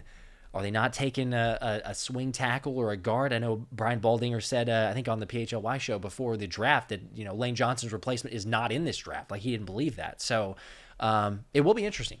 But Steelers get Ehanachure.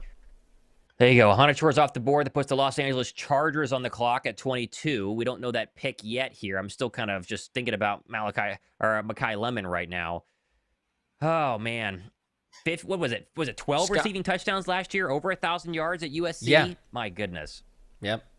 And for his career, you mentioned the one drop last season. His career drop rate is 2.8% for career. That's crazy. Like, that's crazy. Pretty good hands. Not too bad. Crazy. Scott with a 2, though, mentioning here Johnny Wilson for big body outside receiver. Not giving up on Johnny. It's a very, very competitive receiver room, but we'll see.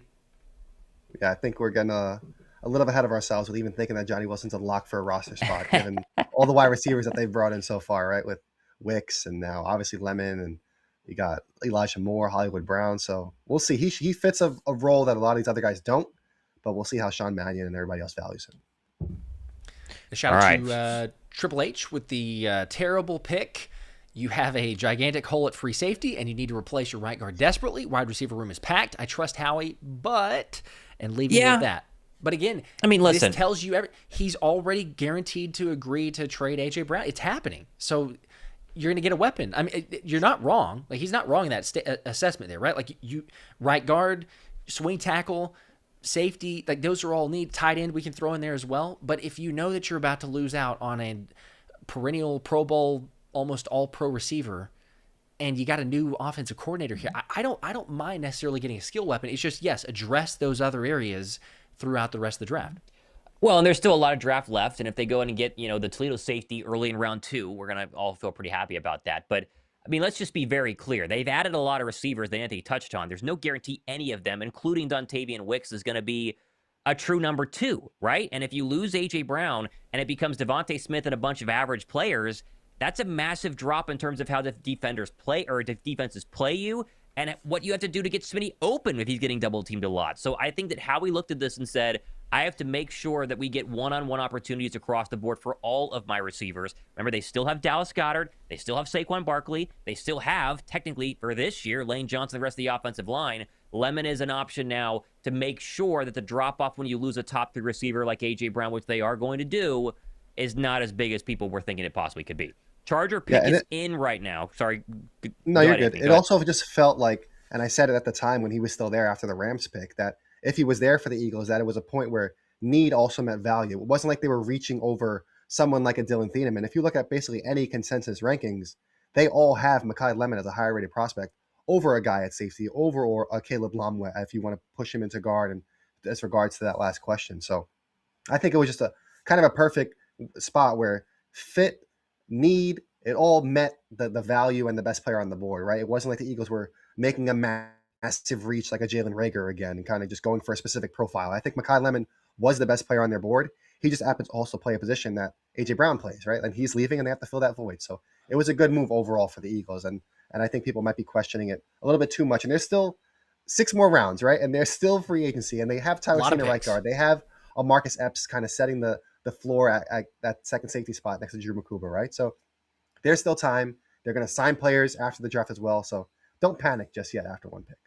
There you go. And we obviously are showing the Eagle picks on your screen right now. 54 becomes available. And they should have 2 first-round draft picks next year. That seems to be the overall option. We have the Charger pick, by the way. We can go ahead and do that one here. That one just popped up at 22 overall. We'll get that one ready to go. But I think we're a little bit shell-shocked by the Lemon pick, which I'm still excited about. With the 22nd overall pick in the 2026 NFL Draft, the Los Angeles Chargers select Hakee Messiador, pass rusher out of Miami. And so there is your second pass rusher to go ahead and come off the board. Very high energy was my big thing on him. Has a bunch of different moves on the outside. Non-stop motor, really good, and even a bit of a slide inside for a little bit of 3 technique there, Anthony, on pass rush downs and sort of a NASCAR package. Yeah, he's a player that can do it all as far as on the field. Really not a ton of questions. Some people wanted to criticize his run defense, but he was able to rush the passer and make a huge impact on that Miami front for all season long, right? Him and Ruben Bane were the key cogs on that defense, and you just saw it as the season went along. The only thing is, the big question is his age, right? He's going to be a 25-year-old rookie, which it's crazy. As I talked about early with Kaden Proctor, who's a younger player in this draft, you're going to see some guys that are 24, 25 because of the impact of the NAL and because of that COVID year, right? This is kind of the last year that we'll see the impact of that COVID year, but a much older player, but just he was projected to go maybe the top 10, top 15. As the process has kind of played out, he's fallen a little bit lower, and now the Chargers are able to scoop him for what I think is a good value at 22 overall. All right, solid so there goes Messiador. Sorry, go ahead, Josh. No, solid pickup. Got him at 22. Interesting. His player comp from a couple different analysts was Jonathan Grenard for a player comp. So could also be coming later tonight. Possibility for trades. Here's a little thing for you, Thomas, because you mentioned it yourself. John Clark of NBC Philadelphia said Makai Lemon has said he modeled his game after Amon-Ra St. Brown. It's so Amon-Ra St. Brown. That is the comp. And Amon-Ra St. Brown is a 100 catch a year guy. 100 catch a year guy. So I'm super. I mean, when you think about Devontae Smith and Amon-Ra St. Brown, right, and we're projecting here, but you imagine those 2 players trying to defend and an offense that utilizes the middle of the field and takes advantage of their route running, right? Smitty has some of the best route running in the National Football League, and yet didn't really see a lot of it the past year underneath whoever was calling plays, whoever actually was running the offense. But yeah, Amon-Ra St. Brown. Dallas Cowboys. So this would have been the Eagle pick. Dallas is back on the clock here. They obviously already took Caleb Downs. How will they double dip here in round 1 as we are less than 10 picks away from ending this one at 10:14 p.m. Eastern time. So we are rolling right through here for done by 11, maybe? It might be a little later than 11. We'll see. We'll see how fast these people want to go ahead and go as bedtime is going to be approaching quickly. But we have to stay awake, obviously, for Philadelphia and obviously other teams. But Philly trading back into round 1 if they love somebody. Dylan Theamman is still on the board right now. Very interesting, and we'll see. We'll see what happens. Yeah, will the Cowboys double dip at safety? I don't know about that. That would be. I mean, could you Jermon McCoy from Tennessee is still there. I mean, the edge. They've been linked to quite a few edges at 20, and now that they've moved back, Kellrick Faulk and Malachi Lawrence are both still there. So maybe one of those is the pick, but they have a probably a decent amount of options at 23 on their board. As you can see, Cowboy pick is in, by the way. Wouldn't be in the way. We got the pick. Do we know who it is, or just we have the pick? No, we just have the pick. Yeah, there's the big board. As Anthony said, several different options or names. It would be surprising. I mean, if they went double dip at safety, it's good. I mean, good talent, obviously. Thieneman or Emmanuel McNeil-Warren. But yeah, if they were like, hey, let's just get a second one as well. I have 2 rookies at that spot. Hey, corner, Avion Terrell still on the board. Could be a little early, but if you talk about maybe the best corners that are still available, there's another one. I'm forgetting his name right now, but there's a second cornerback who's still potentially on the board. with Delane gone at 6, but I think Jamon Dallas McCoy's probably the top one available. McCoy's the other one, yes. Could they go receiver here? That would be a question. Obviously, they trade with Philadelphia and let Lemon leave. There was all those reports about them trading Pickens 2 hours ago and taking Jordan Tyson in the top 10. Obviously, it didn't happen, but I would be surprised if this is an Omar Cooper Jr. or one of the other receivers. I feel like Dallas goes defense, but we don't know who it is yet. One last thing on Lemon is shout out to my guy David. He just sent me a text saying that the Eagles now have 2 Biletnikoff Award winners as the nation's top wide receiver. So Devontae Smith won it once, and now Makai Lemon was the one that won it last year. How about and that? we do have Dallas's pick. Okay. Let's get it. And I can give myself a little bit of a pat on the back with this one. Okay, we have the Cowboy pick. We're ready to roll there. Let me make sure that I have it. This is an interesting one. Okay. Make sure. Okay, I have it. Oop, hang on.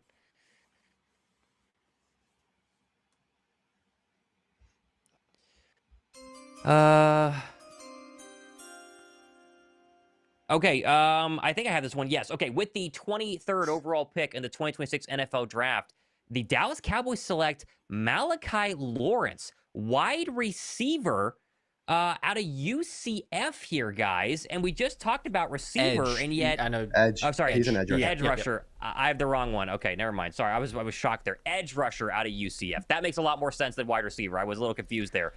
We do not have a highlight for him because this is a reach. Because this is a reach over Kellrick Faulk, huh? That's interesting.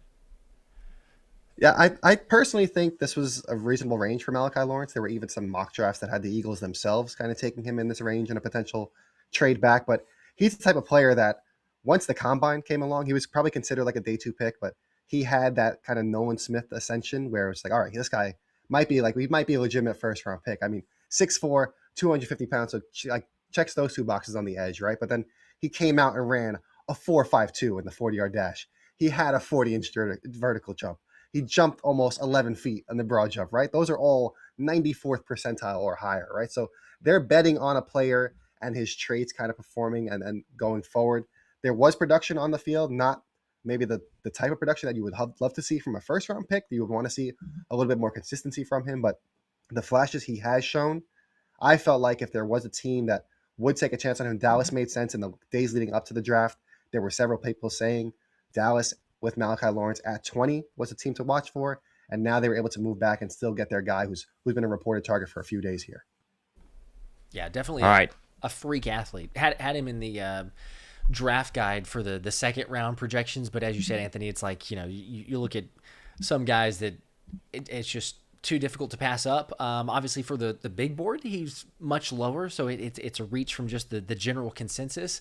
But if he can pan out with the physical ability, then it could be worth it. But again, you see the Dallas double dipping in the sense of defense, not safety, but give Christian Parker another defensive guy to work with.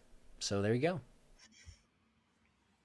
All right, that puts the Cleveland Browns back on the clock here at 24. I wonder what Cleveland wants to do here. It could be very interesting. Well, they already have the pick in, by the way, so they obviously knew who that was. So that puts Chicago on the clock at 25. We don't know who the Brown pick is at 24, but this is their second of those 2 first-round draft picks, and we will see if we have if we will have this here quickly. They hate us. We don't care with a 5 while we're waiting on that one. It says, I met Eagles VP of player personnel at work, and he told me sorry about the Jalen Reagor pick. It was his bad. LOL. Go Birds. Oh, shoot. Okay. No way. I feel like I wouldn't admit that if it was my bad. I don't know if I would say that publicly. Just take it with you to the grave. It's like, I don't know. I don't know whose choice that was. Douglas with the 5. Appreciate that. Didn't see a comment. We do appreciate the support. Edgar with a 5 as well. What do the Eagles do with all those wide receivers? Trade for a tight end or offensive lineman? Question mark. I'd like to hear your opinion on this. I feel like they will take an offensive lineman at some point. That seems to be the consensus now. Or they can wait, right? We talked about Brian Baldinger saying that he didn't think that there was the Lane Johnson replacement in this draft. They don't have to replace Lane Johnson this year because he is going to be out, whether he's healthy or not. And they re-signed Fred Johnson. So they don't technically have to go with a high pick for offensive line. We do have the Brown pick now with the 24th overall pick in the 2026 NFL Draft. The Cleveland Browns have selected Casey Concepcion, wide receiver out of Texas A&M. And there's the next receiver off the board, and it's Concepcion, who, Anthony, by the way, did write a very interesting letter to all NFL teams, basically saying he's the best player in this draft. Electric playmaker is what I have. And my Jalen Waddle comparison, I think, is pretty darn good here. Size concerns for a full-time outside guy, probably slot only the next level, but a really, really explosive player in the open field. Yeah, I mean, he's just such a fun player to watch, where it's another guy, you just get the ball in his hands and then let him kind of work. He can either receiver, he's an elite returner as well, so he can impact the game on special teams. But you think of a team like Cleveland that doesn't have a ton of weapons to work with. Concepcion is a guy where you can kind of just manufacture easy touches and easy throws for whoever the quarterback is, Shedeur Sanders, Dylan Gabriel, whoever it might be, Deshaun Watson. So regardless of who's playing quarterback, he's a guy that you could just get the ball to him either behind the line of scrimmage or a 5-yard slant, and he can take it to the house. It's just how explosive he is. And like you mentioned, the article that came out, he spoke about he has like a speech impediment and how like about his toughness and things like that. Like he has the right mindset to succeed in the NFL, and I think the Browns may have gotten a kind of a steal at this point in the draft here at 24. Looky there, little offensive weapon. Seen a Doug Baldwin comparison as well. The kind of an instinctual wide receiver, some good playmaking ability. Now that may be also a shout out to Travis if Travis is watching, fellow Aggie. So from some of the other guys that are watching there, but was excited to see. I was mentioning to him that I felt like KC might go in the first round. He was saying no, not so much. Didn't feel like there would be a single Aggie, let alone Cassius Howell or KC Concepcion. But there you go. I had to say I told you so, but KC goes in the first round to the Browns. There you go. Not the best spot for a player, but we'll see. They could turn things around. You got Harold Fannin now and KC for Shedeur to throw to. Maybe so. You're gonna need a quarterback. Who is it? Watson or is it Pro Bowler Shedeur Sanders? We'll see. We'll see what happens here. First year Pro Bowler. Come on now. First year Pro Bowler. I mean, hey, it's rare to do it. Okay, so 25. That puts the Bears on the clock right now, and we are getting to the divisional round playoff teams. Obviously, the Browns traded that pick away, but we are sitting here with the Cleveland Browns at 25. Buffalo up next at 26. As we await this pick right now. Let's do best players available while we wait to see what Chicago does. Anthony, your best players available right now as we wait for Chicago. Yeah, I still think, I mean, I know nothing about the medical side of things, so it's kind of tough from that standpoint, but Jermod McCoy, and then there's a big drop-off on my board as far as the best players available, the cornerback from Tennessee, but I don't think the Bears might be going in that direction. They've invested in the position this offseason already and probably like the guys that they have there, but who I would have my eyes on for the Bears specifically is probably Dylan Theamman or Kellrick Faulk, right? Especially Kellrick Faulk. It feels like they need a little bit more juice up front, and he's that kind of scheme versatile where he can align all over the defensive front, and his athletic profile, his age, he's one of the youngest players in the draft. I feel like Kellrick Faulk, Peter Woods, one of the top interior defensive linemen. I know Caleb Bang here, but some people thought Peter Woods was the better interior defensive lineman. So plenty of options for Chicago on a defense that could need to be reloaded in several different parts of their defense. Chicago went offense with their first 3 picks last year in Loveland, Burden, and then the offensive tackle Malman there at 57. And so I agree. Secondary, they lost C.J. Gardner-Johnson, obviously going to the Buffalo Bills, who are up next, by the way. Not that many picks. You see 25, 57, 60, 89, and then some later rounders as well. But Chicago is on the clock, and what's expected to be a really important year coming up here for the Bears as you're in that 5-year window, right? Where you got Caleb Williams on a rookie contract, and you had a lot of wins and a lot of success in the fourth quarter this past year. They need to capitalize on that. And also a team that Philadelphia plays this year. They'll be in Chicago at some point. Could be a fun trip to make for those that are trying to go out there. Fun trip to make. Could be. Could be. With a 5, real quick. Can't wait to see Smitty's numbers. Go Birds. 100%. If he's getting even more focus, Smitty's going to be. I thought you were going to say insane. 100 receptions. It's 100 easily, right? Like, I mean, he hasn't had. It's kind of surprising, and then in a way, it's not because he's had AJ Brown and there's been like the target share and whatnot. But like the fact that he doesn't have an All Pro, like it has to be this year that he has an All Pro. Like it just, I mean, he's got the talent and ability. It's just like if you give him enough targets. So if he stays healthy. Feels like it. Andrew with the 10. Appreciate that. Great pick, but just curious. Week 1, Smith at the Z, Lemon in the slot, and I guess Wicks as your X. Possibly so, as it looks right now. I think we're going to see a lot of interchangeable parts on that. Like you could use all of those guys anywhere. So that's going to be kind of the fun part about it. It's not going to be an offense where this guy stays on this side of the field, this guy stays on that side of the field. They're going to be lining up and kind of changing the way that the offense looks. Which would be fun. There you go. Hard for defenses to plan against. Bears pick is officially in. We don't know who it is yet, but let's wait and see what's going to happen here with the Bears. With the 5, while we're waiting on that. Sorry. Lemon better be sweet, because if not, I'll be bitter. Good one. Other comps I've seen Julian Edelman, and I've seen Steve Smith, by the way, or some other possible comps there. Yeah. Edelman feels a little slow, in my opinion. Lemon's definitely faster than Julian Edelman, but I like the Steve Smith comp. Yeah, I was gonna say Steve Smith. That's not a bad one overall. I mean, let's just be honest. If we get a Steve Smith out of Makai, like, yes, please, we will absolutely be happy with that. Isaiah with a 5. Lemon is a great pick. See, there, it's a little polarizing on both sides, but Lemon is a great pick. I think they should move Johnny Wilson to tight end. We've seen that comment a lot because of his size, and he's a great blocker. If you're over 6'5" in Philadelphia, every single year they're going to tell you to move to tight end. It's just what they do. We have the Bear pick, by the way. We're ready to roll on that one. 25 overall. All right, let's get this one ready. I'll get back to the super chats here in a sec. Let's get this one here. And I think Anthony called one of these, maybe. I think he did. You throw enough names out there, some sticks. Yeah, right. With the 25th pick in the 2026 NFL Draft, the Chicago Bears select Dylan Theamman, safety out of Oregon. And Eagle fans all with a collective groan. Not that we were going to have a shot at him unless we traded back up. But, I mean, some people thought he was going to be the best safety in this draft if Caleb Downs didn't exist. That seems pretty darn fair. High-volume tackler, really good range. They call him a football magnet. He always seems to be near the football with really good ball skills. Can be a little over-aggressive in run support, Anthony, but a very good safety and a really great replacement for losing C.J. Gardner-Johnson. Yeah, he's another safety that can kind of do it all, right? He's done it all at multiple schools, and I think he surprised a lot of people at the Combine with his athletic testing, too, which kind of just... He was already pretty much a near flawless prospect on film, but the performance he had at the Combine cemented him as a first-round pick. I mean, a 4.35 in the 40-yard dash, 41-inch vertical jump, a 10-foot 5-inch broad jump. Those are all 80th percentile or better. The first two are super elite for the position. So Dylan Theamman's a player that many Eagles fans had their eyes on as they look for the next exciting white, but he lands in Chicago on a team that could use some help at safety, but he's going to be a game changer on that back end of that defense in Chicago. It's a solid pick. It's a good one there. We were wanting it as a potential, as you said, not probably gonna happen at that one.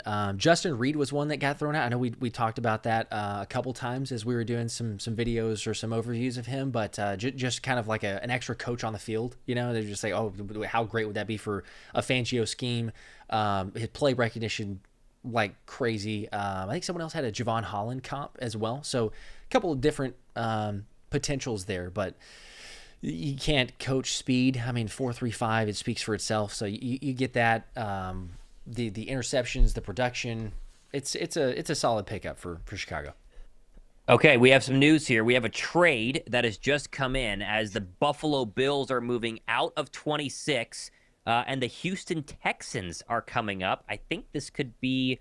Well, actually, I'm curious who this is going to be for. So we have the trade details. Texans get 26 and 91 overall. Buffalo gets 28, 69, and 167. So the Bills go back 2 spots. They pick up an additional third-round draft pick, or a better third-round draft pick, I should say, and then also an additional later-round pick there as well. We'll get that thrown up on the screen here whenever you're ready, Josh. So we have the official trade, but now it is the Houston Texans who are on the clock here at pick 26.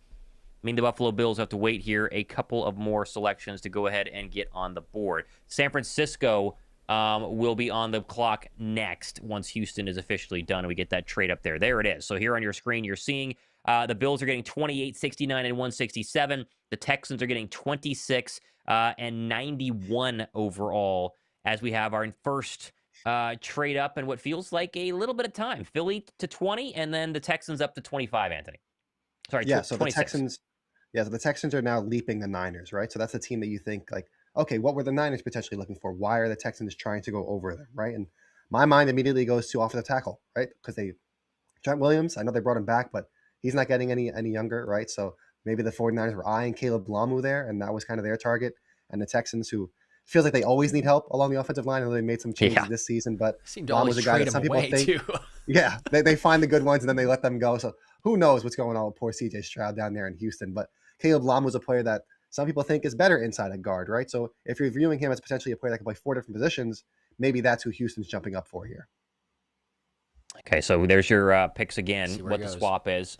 So Houston is on the clock. They're just showing us the Theamman pick here from the Chicago Bears. And let's just be clear. Tight end and safety for Philadelphia were the other two positions a lot of people think they need to go ahead and make, and I would agree. And yet, this is a very deep safety and tight end draft. It feels like Philly could come up in round 2 and get Emmanuel McNeil-Warren, let's just say that, and then still get a tight end like a Michael Trigg later on in the draft, potentially. I mean, if you got all three of those guys, I think Philadelphia's got to feel pretty darn good, as we do have the pick here from the Texans. Okay. Let me make sure that I have that. Let's see. And then I'll yes. get back to the Super Chats here in a second. All right, yeah, we do have the Texan ones. The Texans pick is in, and that means San Francisco is going to go ahead and hop on the clock. With the 26th pick in the 2026 NFL Draft, the Houston Texans select Kalen Rutledge, guard out of Georgia Tech. And we've officially ended, Anthony, the first-round draft pick drought for Georgia Tech as they get a guard here to go. And you did predict offensive line, and we get a guard there for C.J. Stroud. Yeah, maybe not the offensive tackle or offensive lineman that I expected, but Kalen Rutledge is a guy that's been rising throughout the process. I mean, you watch his tape. He's such a fun player to watch. You want to talk about being physical and playing to the whistle. That's what Rutledge is also about. He's an immediate day one starter. I feel like at guard, he has the play personality that most teams want in the NFL right now, but he's not like a big, tough guy that's just lugging around out there, right? He still has the athleticism to get to the second level and get his hands on players. And he showed that at the combine with an impressive performance that earned him a relative athletic score of 9.53. So if anybody thought he was a slouch on tape or doubted his profile because he's a guard, that's not the case with Rutledge. And I feel like the Texans probably had a feeling that San Fran was eyeing an offensive lineman. They just wanted to make sure it wasn't their guy and got ahead of him and got Rutledge here at that spot. We don't have any highlights on Rutledge, unfortunately, because and we have another trade down on the board. But I was another say, trade. We got a quick trade that came in. Okay, I don't see it. What do we got? What's the trade here? So that means it's not going to be San Francisco picking. We officially have Miami is coming up. Okay, so they go from 30. That was the Waddle trade with Denver, and Miami has moved up to 27. We'll see what the exact details are of that pick. But now, so it's happens 30 and 90 to San Francisco in exchange for 27 and 138 are the terms for the trade. That sounds about right. Yep. It's what happens at the end of round 1, though, guys, right? I mean, teams, when, is this guy valued as a first rounder? Is this guy valued as a second rounder? If you think he's a first rounder, you want to trade up and make sure that you get him. And so Miami has somebody in mind. And again, we don't know what the Dolphins exactly want. We know they have a lot of picks to go ahead and do what they want to do with them. So there is obviously your pick down below us on the screen there. 27 and 138 for, what is that, 90 and 30, as I have to squint there to see it on my tiny little screen. But the Dolphins are back on the clock after making a pick a while ago. Can we show the draft board, Josh, as we look here, just kind of go through who has been taken and give us a little refresher on how we got to pick 27 right now and the Miami Dolphins, because the Dolphins picked a long time ago, and it was offensive line. Yep. Let's get that one pulled up here. There you go. And so obviously here was your top 8. Let's go look at 10 through 15 and remembering where we were. There goes Kaden Proctor at 12, downs to the Dallas Cowboys at 11. Ty Simpson, the big shocker of round 1. Bane falls. Sadiq, 16 to the Jets. And then a little run there on big boys up front with Blake Miller, Caleb Banks, Monroe Freeling, and then Philadelphia's Malachi Lemon. So they got an offensive lineman at 12. Back on the clock now, Anthony. Any guesses on what the Dolphins are going to do? So once again, I just look at the teams that they're leaping, right? So right now, I believe it's Kansas City and Buffalo, right? They're leaping ahead of and trying to get to that spot. So immediately, my mind goes to wide receiver. Omar Cooper Jr. is still available. He's in attendance at the draft. They traded away Jalen Waddle to the Broncos, and now it'd be pretty funny to use that pick in a move up to now get your potentially new wide receiver 1 in Miami and Omar Cooper and give them some weapons to actually work with on that offense. So he makes a ton of sense. Jermod McCoy is the other one that he's still there somehow, and they have a need at corner. So either one of those two. I lean more towards Cooper, given that the teams that they jumped. There you go. They've we'll got see a what million Miami wants. draft picks out there. They do. Miami does. Yeah. With the trade. Yeah. It's ridiculous. I don't know if there was one more. I don't think that I could actually fit it in here. Maybe it goes second row, but the way that this thing is, maybe it just gets smaller and smaller. It's kind of crazy though. But still waiting on that pick. Couple super chats that I'll get to you real quickly. David with a 5. Birds pick at 22 in round 2. Think safety or offensive tackle slips or tight end with Oscar Delp.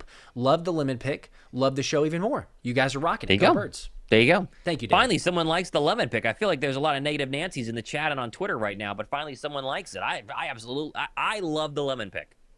A lot of people are being sour about that pick. Hey, whoa. There's going to be so many of those. It's just, can't help yourself. It's going to be so many. Meso with a 5. Appreciate that one. Are there good offensive tackle picks in later rounds for Lane Johnson replacement, or you think we already have one developing in-house? First super chat, by the way, go Birds. Thank you for that. Appreciate that. Anthony, you answer that one there. There's obviously plenty of prospects that you can draft to replace Lane Johnson, but they're not going to be ready to replace Lane Johnson if they come in the later rounds immediately. Yeah, so Cameron Williams is probably the in-house replacement if they do view him after the way he looked in Week 18 and they think he's really would have been a high-round pick this year. But just look at the names that they hosted on 30 visits at offensive tackle. There are so many to consider. I mean, Markel Bell, Jude Bowery, those kind of Isaiah World, those are all guys that are going to be either day 2 or day 3 to kind of keep an eye on as far as a potential Lane Johnson replacement down the line. I like a Jude Bowery. It's a big fan of that from the 30 visits and the win over, but see what they could do. LaPanda Lord with the 2. When life gives you lemons, right? See, going with some of the comments. There's going to be lots of these. Very easy puns. Very easy for these, but in Perone with a 2. Our first round pick said everything we need to know. It did. It said everything without saying anything. Yes, it did. All right, we have our pick for the Dolphins, right? Yep, we have the Dolphin pick. Let me know whenever you're ready on this one. All right, let's see. Buffalo officially on the clock. Kansas City at 29 is sitting there ready to roll as well.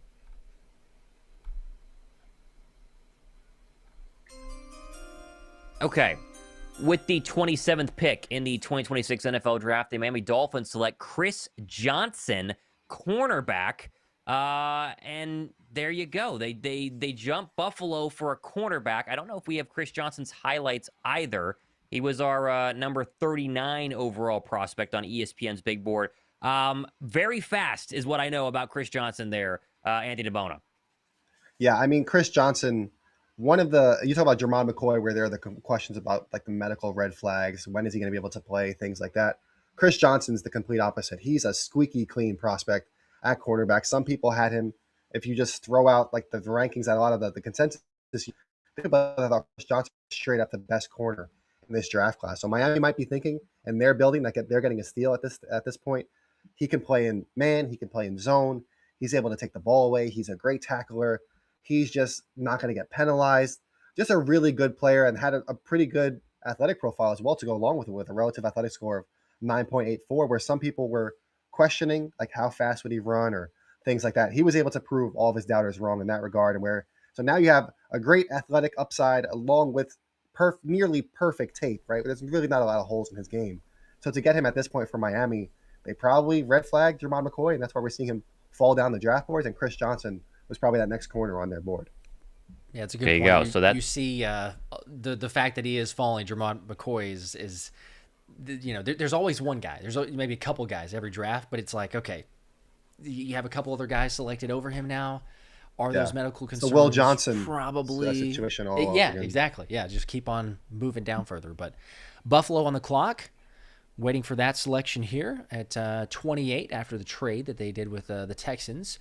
Kelly, shout out to you with the 5, says go Birds, hyped about Lemon, slot production, plus high football IQ and punt returner. I do hope Jalen will throw in the middle with a little prayer emoji. So hoping and praying that Jalen does that. But I love QB1. So making that clear. Well, and we keep saying that this is a brand new offense. And there's all those reports, the ESPN article that Tim McManus won talking about Jalen Hurts this and that and wanting to, not do this and not do that. They have made an offense that is going to really showcase what Jalen Hurts can and cannot do over the middle. And what's funny is that he's been very effective over the middle. He doesn't like to do it that often, and yet you wonder if is it him, is it play calling? We don't really know. they're going to throw over the middle this year, Anthony. There's no doubt about it. There wasn't much doubt whenever they got Sean Mannion, and now with a guy like Makai Lemon, you're not running a bunch of dig routes on the boundary side of the football field and throwing it to him, 15 times a game. They're going to be throwing it across the middle for sure. Yeah, they're clearly ready to switch things up. They're investing in this new look offense with Sean Mannion, and it's just going to be up to Jalen Hurts and Nick Sirianni to kind of embrace it. And I think they're going to be able to do just fine. And I feel like now they're adding the weapons to really maximize the offense that Sean Mannion wants to implement in Philadelphia. There you go. Really all right, we are. For. So, yep. Triple H with a 2. Cameron Williams lane replacement in 27. I think this was from earlier, but we kind of touched on the Cameron Williams comment, the Miles Hinton or Cameron Williams or insert whoever, but possibly. I mean, there's potential there. I would be surprised if they don't take someone later, as Anthony mentioned. Jude Bowery is a possibility that they brought in for a 30 visit. Evan Foley with a 10. Appreciate that one also. All these armchair generals thinking they know better than Howie are wild. He's the best GM in the league, literally building 2 different Super Bowl winning teams, even if Lemon is a lemon. Trust the process. Snuck in a pun even with the... See, it's going to every single time. People are going to do this. It makes sense, though. Good comment.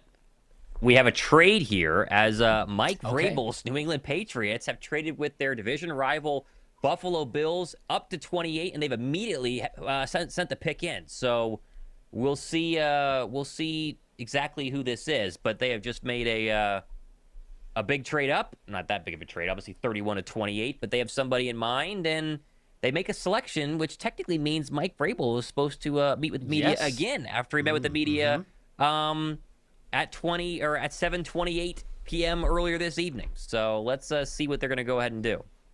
And the reported terms of the deal are New England sending the number 31 pick and the number 125 pick to the Bills for 28. So we'll see. Just a simple are they going to be the team to finally take Omar Cooper Jr.? But Kellrick Faulk makes a lot of sense for kind of that Mike Vrabel defense, or just what New England player in general feels like. He makes a ton of sense with his positional versatility and his size, or maybe even Caleb Lamu, right? Because I know they vouch for Will Campbell, but they could always use help on the other side of the offensive tackle. And I think Lamu was one of the better players, especially if McCoy is red flagged by a lot of these teams. Lamu could be the top player on the board for a lot of these teams as well.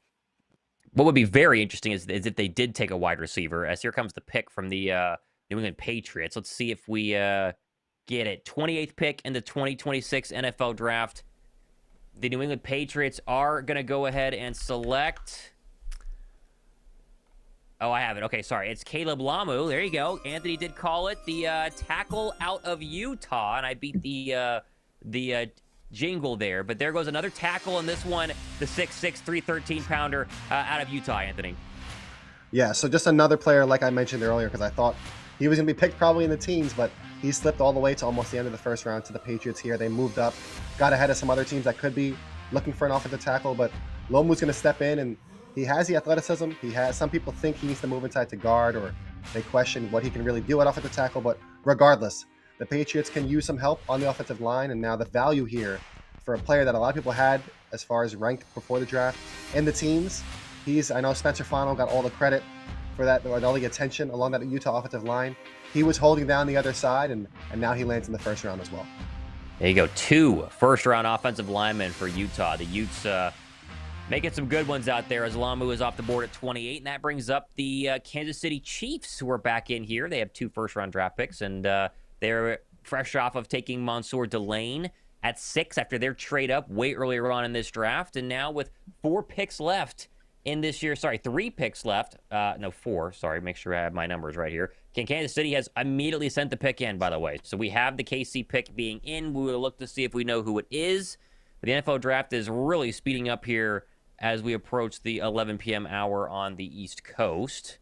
Who is KC going to go ahead and super chats quickly as we're waiting on those? Zachary with the 5.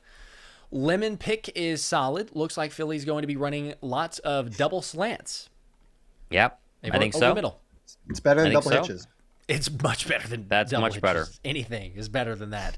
Teach one with 5, building on Smitty instead of AJ. Lemon is a great addition. See, look, there's some positivity here. There's a decent amount. There's some positivity. Guy from Jeremy with a 5. Lemon is Amon-Ra St. Brown-like, plays bigger than his size, sneaky fast, football speed. So thank you, AJ. When life hands you lemons, be gone. There you go. All there right. you go. We have the Chief pick, by the way. Chief pick is in. Okay, I'll get back to these super chats here once we put this one in. Let's see, get this. Just real quick while we have this little window. Yep. Jimmy Kempsky of the Philly Voice just noted that on NFL Network, the NFL Network broadcast just said that Makai Lemon was on the phone with the Steelers, who were going to select him at pick 21 when the Eagles traded up to 20 to get him. Wow. No way. Wow. That's how much they needed him or wanted him. That's how badly they wanted him. Wow. Hence giving up 2 fourth-round draft picks. Okay, with the 29th pick in the 2026 NFL Draft, the Kansas City Chiefs select Peter Woods, defensive tackle out of Clemson. And there we go. We have our second defensive tackle officially off the board. 6'2", 315 pounds. Very quick. I had him compared to Grady Jarrett, right? He lacks the ideal height for an interior defensive lineman in terms of batting balls. He can lose the vision of the football, the passer a little bit too, but he has a very impressive lower body anchor, very few injuries, if any, at Clemson, and a former top 5 recruit nationally who could go on anywhere chose the Tigers, Anthony. Yeah, once again, Peter Woods, another player with like a lot of the defensive players in this class, in my opinion. Just people kind of picked apart maybe the only weakness in their profile a little bit too much, where with Peter Woods, he does have shorter arms, right? He's 6'2.5", almost 300 pounds, but his 31.25-inch arms are 4th percentile at the position. So once again, a player with shorter arms, but I don't think the Chiefs will mind that with the way that he's able to be a game wrecker at times, and now you're adding him to a defensive line that already features Chris Jones along the interior, right? So you bring in a Peter Woods, let him learn from Chris Jones while also working alongside him. I think that's a good fit, and I'm sure Steve Spagnuolo is really happy about landing Peter Woods at this point in the draft. And you get a two-way player, you know? I mean, we're talking about a guy who has, eight carries for 15 yards, 2 touchdowns, a couple of those in this year's class. He's been, kind of there you weird. go. You know, you never know. Throw him in there. They don't like to use the quarterback sneak with Mahomes, so a little short-yarded situation. Probably not. Another trade. The Jets What is it? are trading with the 49ers. So Oh, back to the wow. first round. Dang, the 49ers Jets What are are the trading- Jets doing? The Jets are trading 33, which is the first pick tomorrow, and well, I'm sorry, well, I'll start here. 33 and 179 for 30. So immediately before the draft, everybody was projecting Omar Cooper to the Jets at 16. Yes. Now you get all the way to 30. Omar Cooper is still sitting in that green room, unfortunately. Feels like it. Screams like you said 33 the and I'm perfect sorry. landing spot. What was it? 33, I'm sorry, and the 179, I believe it was. Okay. I'll double check right now. Sorry, my phone's probably overheating with how much I'm looking at checking these alerts right now. Yes, 33 and 179 for 30. Okay. Sweet. There it is. Sure, All right, the so right that one. is going to put the Jets back on the clock here as they took the second overall pick in David Bailey with an edge rusher, and now you wonder if they're going to get Geno Smith, a weapon to pair with Garrett Wilson. Is it Omar Cooper Jr. out of Indiana? Let's see. And Kenyon Sadiq. Now suddenly they would have a ton of options Sadiq as on well. offense. That's right. Dang, That's right. look at there, 3 just- first-round draft just like picks. that. Pretty crazy. It would be. Keller with the 10. What are your expectations for Makuba this season? Well, he was healthy, by the way. We saw some clips of him that was shared recently. So Seems that way. healthy. I mean, I think he's going to start. I think they have high expectations for him. He was doing fairly well before the injury, so I don't see that as being like a glaring hole or issue or whatnot. You need the other safety spot probably to have somebody else, but not for Makuba. Yeah, I think with Makuba, you're just hoping that he's a little bit less reckless, right? Because you saw it sometimes. But that just comes with playing the position, right? That's not necessarily a knock on him. He was a younger safety that was in the slot sometimes at Texas. He wasn't always playing so far off the ball like he was in Philadelphia. So that'll come with time. I think he'll clean his game up. And he was trending in the right direction before he suffered the injury. So I'm excited to see him in year 2. There we go. Tyler with 5 also. Love the videos, guys. Thank you for that, Tyler. Do you think we can realistically get a first for AJ? I feel like the Pats wouldn't give us that. Go Birds. I think that they're going to have to now. I have a feeling you're going to get a first-round draft pick. Yeah, I would be absolutely sure. shocked if it wasn't a first-round pick. It just seems like it's a matter of, is it 2027? Is it 2028? Howie Roseman has shown that he doesn't mind waiting out a pick and for 2-3 years. Just look at the Hassan Reddick deal and what he did with the Jets and how that ended up kind of benefiting them. They'll finally make that pick this year, I believe. So they're gonna have options. It's just I think they're gonna get a first-round pick. It's the thing is, do they get more? What else do they get on top of that first-round pick? Is it Keyshawn Boutte? Is it a different player? Is it more picks? So we'll see what happens after June 1st. Yeah, typically. All right, the Jets pick for the long term. Sorry, I was gonna say the Yeah. Jets pick is officially in. Do we know who it is yet? Do Yeah, we have the Jets pick yet? That's what I said. Okay, so it is. It is. Yeah. All right, we have the Jets pick. We're ready to roll on that one. That just seemed so obvious considering everything leading up to the draft. Yeah. With the 30th pick in the 2026 NFL Draft, the New York Jets select Omar Cooper Jr., wide receiver out of Indiana. I love him. I mean, another yak specialist here. Thick, powerful, lower body breaks a lot of tackles. Almost like a running back when the ball is in his hands. I see a lot of DJ Moore in him. Also extremely reliable. This was Mendoza's security blanket, critical for third downs. And now, Anthony, you pair him with the New York Jets passing attack that features, we just saw Kenyon Sadiq, obviously Garrett Wilson. They have some weapons there, and we'll just see if their quarterback can get to the football.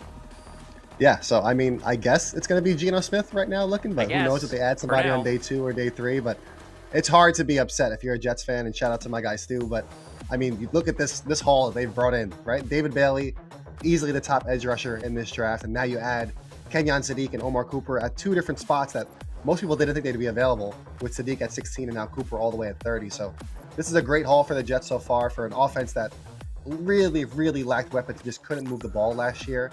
Whoever their quarterback is, there's no question now about the weapons that they have to work with in that New York Jets offense. There you go. All right, so we are now... Can Geno do it? There you go. Can he lead this squad? Well, he's apparently going to lead him to the promised land, according to Aaron Glenn. That's what they say. That's what I've heard. You know, it's we've heard some other proclamations from Aaron Glenn that didn't necessarily turn out, but maybe this time. Who knows? All right, Jets pick is just being announced right now on ESPN. Obviously, we know that it's a Omar Cooper Jr. That puts the Buffalo Bills back on the clock, and then Seattle, and then we're done. I mean, this has been a sprint to the finish. I feel like Philadelphia just took Makai Lemon at 20, and now we're sitting here at 30. 2 very different feelings in New York tonight. I think a lot of Giant fans can't believe that they passed up on Caleb Downs to take the offensive tackle. And yet the Jet fans seem pretty darn pumped, although the Jets have had good drafts in the past and not been able to make a much difference from them. So we'll see here. Buffalo back on the clock after making a trade back earlier with I believe it was the Dolphins here. Let's see. They only have 2 of their original picks, as you see that on your screen. Interesting. That's pretty fascinating. The trades with the Jets in the past, the Texans, the Bears, the Giants, the Patriots, obviously, for that other one. So don't like staying put, that's for sure. Shout out to Jim with 10. Go ahead. Real quickly, sorry. Great job, man, as usual. Thank you all for your tireless efforts. Wish AJ was staying, but since he's not, I love the Lemon pick. Looking forward to seeing the rest of the draft and how it plays out. Go Birds. Thank you for that. There you go. Big time. We appreciate that. Well, what I was going to say is, you said with Buffalo on the clock again, right? I believe. So I feel like every time so far, I've said that Kellrick Faulk was going to be their pick, and because it seems like they have a need on the edge. True, yeah. I've seen some players walk away this year, but it seems like, are they just moving back and seeing, like, is he really going to still be there? Is he really still going to be there? So we'll see if they finally stick and pick him there, or if they go in a different direction that I might not be expecting. And they're just like, hey, let's just go ahead and grab him. And they got other draft capital for it if they do. So Tim with a 5, safe to say, drafting Lemon, we're finally going to be using using the middle of the field. I would say so, as we kind of commented earlier. But yeah, that's kind of a given with that type of talent and ability. Loggy with a 2, also excited for the Lemon pick. So there you go. There's another one. Also from Jeremy with a 10. AJ Brown, you've been quite the bitter Betty, but man, this lemonade gonna be sweet. Hopefully see you in the Super Bowl and make you even more bitter. But hey, I guess Vrabel's side chick can make you some pasta. Wow, that there one went all over the place. Got it all. Real quick, Jeremy, we've got another trade. Oh, looky there. What do you it? know? The Titans. The Bills are dropping back again. The Titans are trading up to 31. Who are the Titans taking? No terms on the deal just yet, but the report is, yes, it is. Terms just came out. The Titans are trading 35, 66, and 101. This is one of those deals to the Bills for 31, 69, and 165. So a jump up for the Bills, scoot up in the first round, and then dropping back. What were the other 2 for the Bills? The other 2 ones? So the Titans are trading 35, 66, 101. Yep. The Bills are trading 31, 69, 165. Okay, got it. All right, I'm making sure. Sweet. Okay, so We'll see what Tennessee wants to go ahead and do there here. You go. It's on your screen. There you go. It's on your screen. I love it. I love it. I'm just curious. Love it. Yeah. Are they the Kellrick Faulk team? Finally, they could be. Possibly, yeah. Give Robert Saleh a defensive player to work, or a Caden McDonald. I don't know what they're going to do. Pair him with Jeffrey Simmons. That'd be kind of crazy, but it feels like they go defense here for Robert Saleh and give him something to work with after taking Carnell Tate. But kind of like how we did the favor for Vic Fangio with Jahad Campbell last year. Yeah, and his reaction to Ham Solo with a 5 as we're about to get this thing in. Don't want to be negative, but what's going to happen to the 50-50 balls? Lemon is 5'11". Well, it's a different offense. There aren't going to be 50-50 balls. Smitty's winning. If you have any, it's going to go to Smitty, I guess. But yeah, it's a different offense. Zach with a 2 also. Pats will trade Lamu and a 3rd for AJ June 1st. Wow, okay. So trading both of those is the prediction. And, real quick, before we get to this next pick that's in. Yes. Makai Lemon is speaking with the media now. He did tell reporters, this is a big thing from my 30-visit narrative. It wasn't reported, but he did have a 30 visit with the Eagles. Okay, there you go. They kept it under wraps. There you go. Yep. Last year, the Eagles didn't pick any players that visited the complex. They start this year with one that did. See, they just knew that you're tracking it. So they're like, look, we may pick you, but can't we can't put it out there because this Anthony DeBona guy is just going to share it. And then all of a sudden, every other team's going to take you. So, looky there. All right, we got this. All right, we had the Titan pick, yep. Okay, with the 31st pick in the 2026 NFL Draft, the Tennessee Titans select Kellrick Faulk. There he is, pass rusher out of Auburn. And so he does sneak into round 1, Anthony. We've been waiting. Long, powerful, really good edge setter. I think he has that NFL frame a lot of teams are looking for. The question is the bend around the edge. Is he going to get you double-digit sacks in year 1? I'm not sure. But the highest-rated recruit in Auburn's 2023 class did live up to the hype and start as a true freshman. Yeah, I mean, Kellrick Faulk, I think he was like the number 2 or 3 player for Fran Duffy, who I respect a ton. And you just look at the size profile. I mean, almost 6'6", 276 pounds, lined up all over the Auburn defensive front. And that's probably what he'll do in Robert Saleh's defense, too. I don't think he's just a guy that you're going to stick out on the edge. I feel like you take advantage of his length and all his athleticism and the tools that he has, and you can kind of move him all around, especially with a guy like Jeffrey Simmons already on their defensive front. So Tennessee's going to be able to get some pressure on the quarterback, and Faulk is also going to be a great run defender from day 1, too. So where a lot of these younger guys coming out of college, the question with like a David Bailey is, can they defend the run, or how consistently can they defend the run? That's not going to be a problem with Kellrick Faulk. It's like he has a really good floor as a run defender. It's just how much better can he get as a pass rusher as well? There you go. Yep. So Faulk goes 31, Josh, and we got one more left here before round 1 is over. There we go. You love it, too, with the potential. I mean, he turns 21 in September. So that's a crazy, pretty good runway for a prospect like that at Faulk. He might hit a growth spurt. He might pull a Victor Wembanyama and be 6'8" by the time this is all done. It's like, what happened? We should have drafted this guy. Dave with a 20 bomb. Been a sub since Thomas was with Locked On team. Maybe other one, but I think we know other one, but sure. My baby bro is a safety from SMU. Really, Ahmad Moses, first team All ACC, 4th team All American. Let's go. Hoping he ends up on the Eagles, whether that's a late round pick or UDFA. Go Birds. Well, thank you for that, Dave. There you go. Yeah. Little insider info. We'll see. That'd be. We'll see what happens. Matt with a 10 bomb as well says, "Night boys, great show as always. You guys are the goats. Go Birds. Go Birds." Appreciate it. We're almost done. You, we're almost done. 11 p.m. The clock's about to strike, and the Seattle Seahawks are on the clock here to round out round 1. Thank goodness they bumped the times up. Can I just say, I mean, this felt way more efficient than previous drafts. And I know we have 2 rounds tomorrow, which will be longer. They go earlier, start at 7. But I feel like first rounds in previous years have taken hours to get through. And this one was fast, fun, exciting. It was great. This is the way to do it. I mean, you know, you've researched for months and months. I mean, really longer than that, but like, you know, since the season ended, for forever on these guys. And it's like, you know, do we really need 10 minutes? 8 minutes is still plenty of time. You know, get your. We could even bump it down even more. Calls. You really could, right? Because like we're all doing fantasy drafts with a minute timer, right? I mean, we could do that. You could probably put them on the clock. Say, hey, you got 1 minute. Make your selection.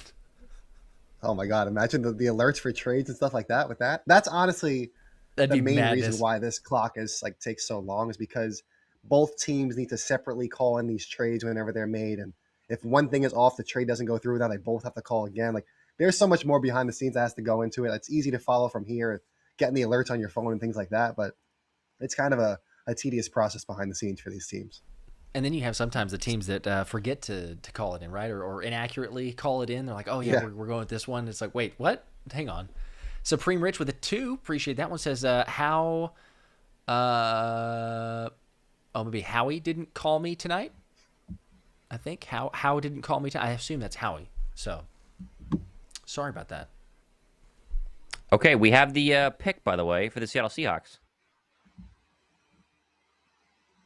Do we have it? Yeah, we do. Okay, we have it. Let me know when you're ready. We can wrap this one up with the final pick. Interesting. The Super Bowl champions. Very interesting. I don't think we have a highlight for this guy. We do not. No. Okay. Nope. There you go. A little bit of a reach here. With the 32nd pick in the 2026 NFL Draft, the Seattle Seahawks select Jadarian Price, running back out of Notre Dame. And so they get their running back replacement, obviously, for Kenneth Walker, who's in Kansas City, Anthony, but another Notre Dame running back squeaks into round 1, and it's not the one that anybody talked about going into this year's draft. Yeah, this probably seems like an obscure pick, but there were some mock drafts leading up to the event that had the Seahawks taking Jadarian Price at this exact point. There were a lot of people that thought he was the second best running back in this draft class. I know it's weird because it's like you don't usually see 2 running backs in the first round nowadays, especially 2 running backs from the same exact school, right? Considering how much of a workhorse Jeremiah Love was, but they lost Kenneth Walker. Charbonnet is dealing with an injury, so there's some questions in that backfield now, and they obviously are a team that wants to be predicated on running the ball and kind of getting the passing and going off of that. But Price, there's so many intriguing kind of parts of his game, and they not a ton of usage, right? But you can kind of take advantage of that with the unknown. But really, it's most of a threat. It's like a pass catch, which is probably what they kind of find enticing, where he has that complete skill set. So I think that the mix of him being able to be both an effective runner while opening up their passing game as well is probably what Seattle found enticing here at 32. Well, we'll see. I mean, the first round running back. It makes sense, like you say, with the mock drafts and everything else, but little surprising at 32. You know, maybe it works out for him. You get the value on running backs changed over the last couple of years. We'll just say that. I don't think this would have happened like 2-3 years ago. But I know that offense used quite a bit. They need the replacement, obviously, for Kenneth Walker. Trenton with a 2, by the way. F. Vrabels and Dirty Diana by AJ. Go Birds. There you go. All right. Got that one in. Anthony with the 1 as well. I didn't see a comment. We appreciate the support, though. And John with a 20 bomb. Appreciate that. Thank you, brother. Says, whoa. Great job, fellas. Go Birds. We appreciate that. Really appreciate that. We did it. How about that? There's a lot to digest. Not too bad. And we're gonna have reactions tomorrow, and everyone's gonna have their ideas the first round. There's a lot going on in this first round. A very interesting first round, I would say. A lot of no player trades yet, which tomorrow could be the day. Maybe tomorrow during the day, we'll see. But I think overall, quite the fun overall round 1, guys. That was a blast. The Ty Simpson pick was probably the biggest shocker, but there were some other reaches or perceived reaches from the outside looking in here, like in the 20s with Keelan Rutledge, Chris Johnson, but nothing too shocking outside of the Ty Simpson pick, where I think a lot of people came around saying he was going to be a first round pick. It's just nobody thought it was going to be that high to the Rams. That's true. Got a 5 from Tyler here. Shout out Tyler. What's up? Says Makai Lemon was on the, as we were talking about a second ago and sharing, but yes, Makai Lemon was on the phone with the Steelers when the Eagles traded up to take him. So that's crazy. Interesting for Howie and being like, yep, you know what? I got to go get my guy. Go get him at that point. Tells us everything that we need to know, obviously. But got one here from Tenoshi with the 1,000. I think that's the yen, if I'm not mistaken. Is that the Y with the, I believe? What's the chances of us getting EMW at 22 in round 2? At 22 in round 2? I think it's just the second in round 2. We'll say in round 2. Just sure. 22 picks in, or yeah. You got to trade up to get him for sure tomorrow, for sure. Right. I do have the extra 3rd round pick to kind of maybe make that kind of Cooper DeJean it's not move impossible up again. If he falls into that 40 range or so, we'll see what happens. But they have the ammo to move up. They traded away 2 4th round picks to move up from Lemon already, so maybe we see them move down from that Jets pick and then kind of gain some ammo there. So Howie Roseman's going to be busy regardless. There you go. Bet he will. There's your recap. Most of it can fit in the screen, but first round selections. That is it. Like we said, couple surprises, little reach here and there, but as you see for every draft, I don't know that it was necessarily yes, there were trades late, like the trade backs, it's like, Buffalo keeps going, 49ers and whatnot. It wasn't as many trades or maybe bigger trades as I was they always overhype that. They always overhype that. That's true, they do. But this is going to be the most traded draft ever, and then this happens, and teams stay put. That's how it goes. There's a lot of little leaps, like the Eagles did last year, where it's just jumping over one team or jumping so a team can't jump them. So still a very entertaining first night. Definitely was. I enjoyed it, guys. That was a blast. And we're back tomorrow night. Run it back tomorrow. Do it all again. I appreciate you guys for having me on, welcoming me. Hopefully everybody enjoyed what I was able to bring. I appreciate you guys giving me the opportunity. It means a lot. Of course. We'll see you tomorrow. Ready to roll. And Steve, we need you more than ever tomorrow because we got all these, a lot of us know first rounders. You get into the third round and it's like, who is this guy? It's going to be a lot of fun. Wondering, scouting reports and everything else. Yeah.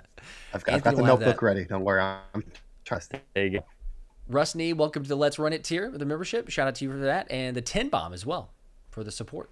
Didn't see a comment, but got the super chat. So as Thomas and Anthony were saying as well, again, we'll be live tomorrow. What is it? 7 p.m. Eastern? Yes, earlier? Yep, 7 p.m. Eastern for the stream. Yep. So second and third round. Come hang out. Make sure to like and subscribe, set the notifications, because sometimes YouTube's crazy. Maybe even set a little reminder in case you don't get that. But we will. Every single pick, see what the Eagles do. Are they going to trade up, get some other draft capital maybe, or a safety, offensive lineman, tight end? Who knows? Who knows what they'll draft, but it's fun as always. We'll see. So we'll see. We will see you guys. Appreciate it. More recaps and everything else as well in the morning on top of the stream. So, till next time. Go Birds. Go Birds. Birds.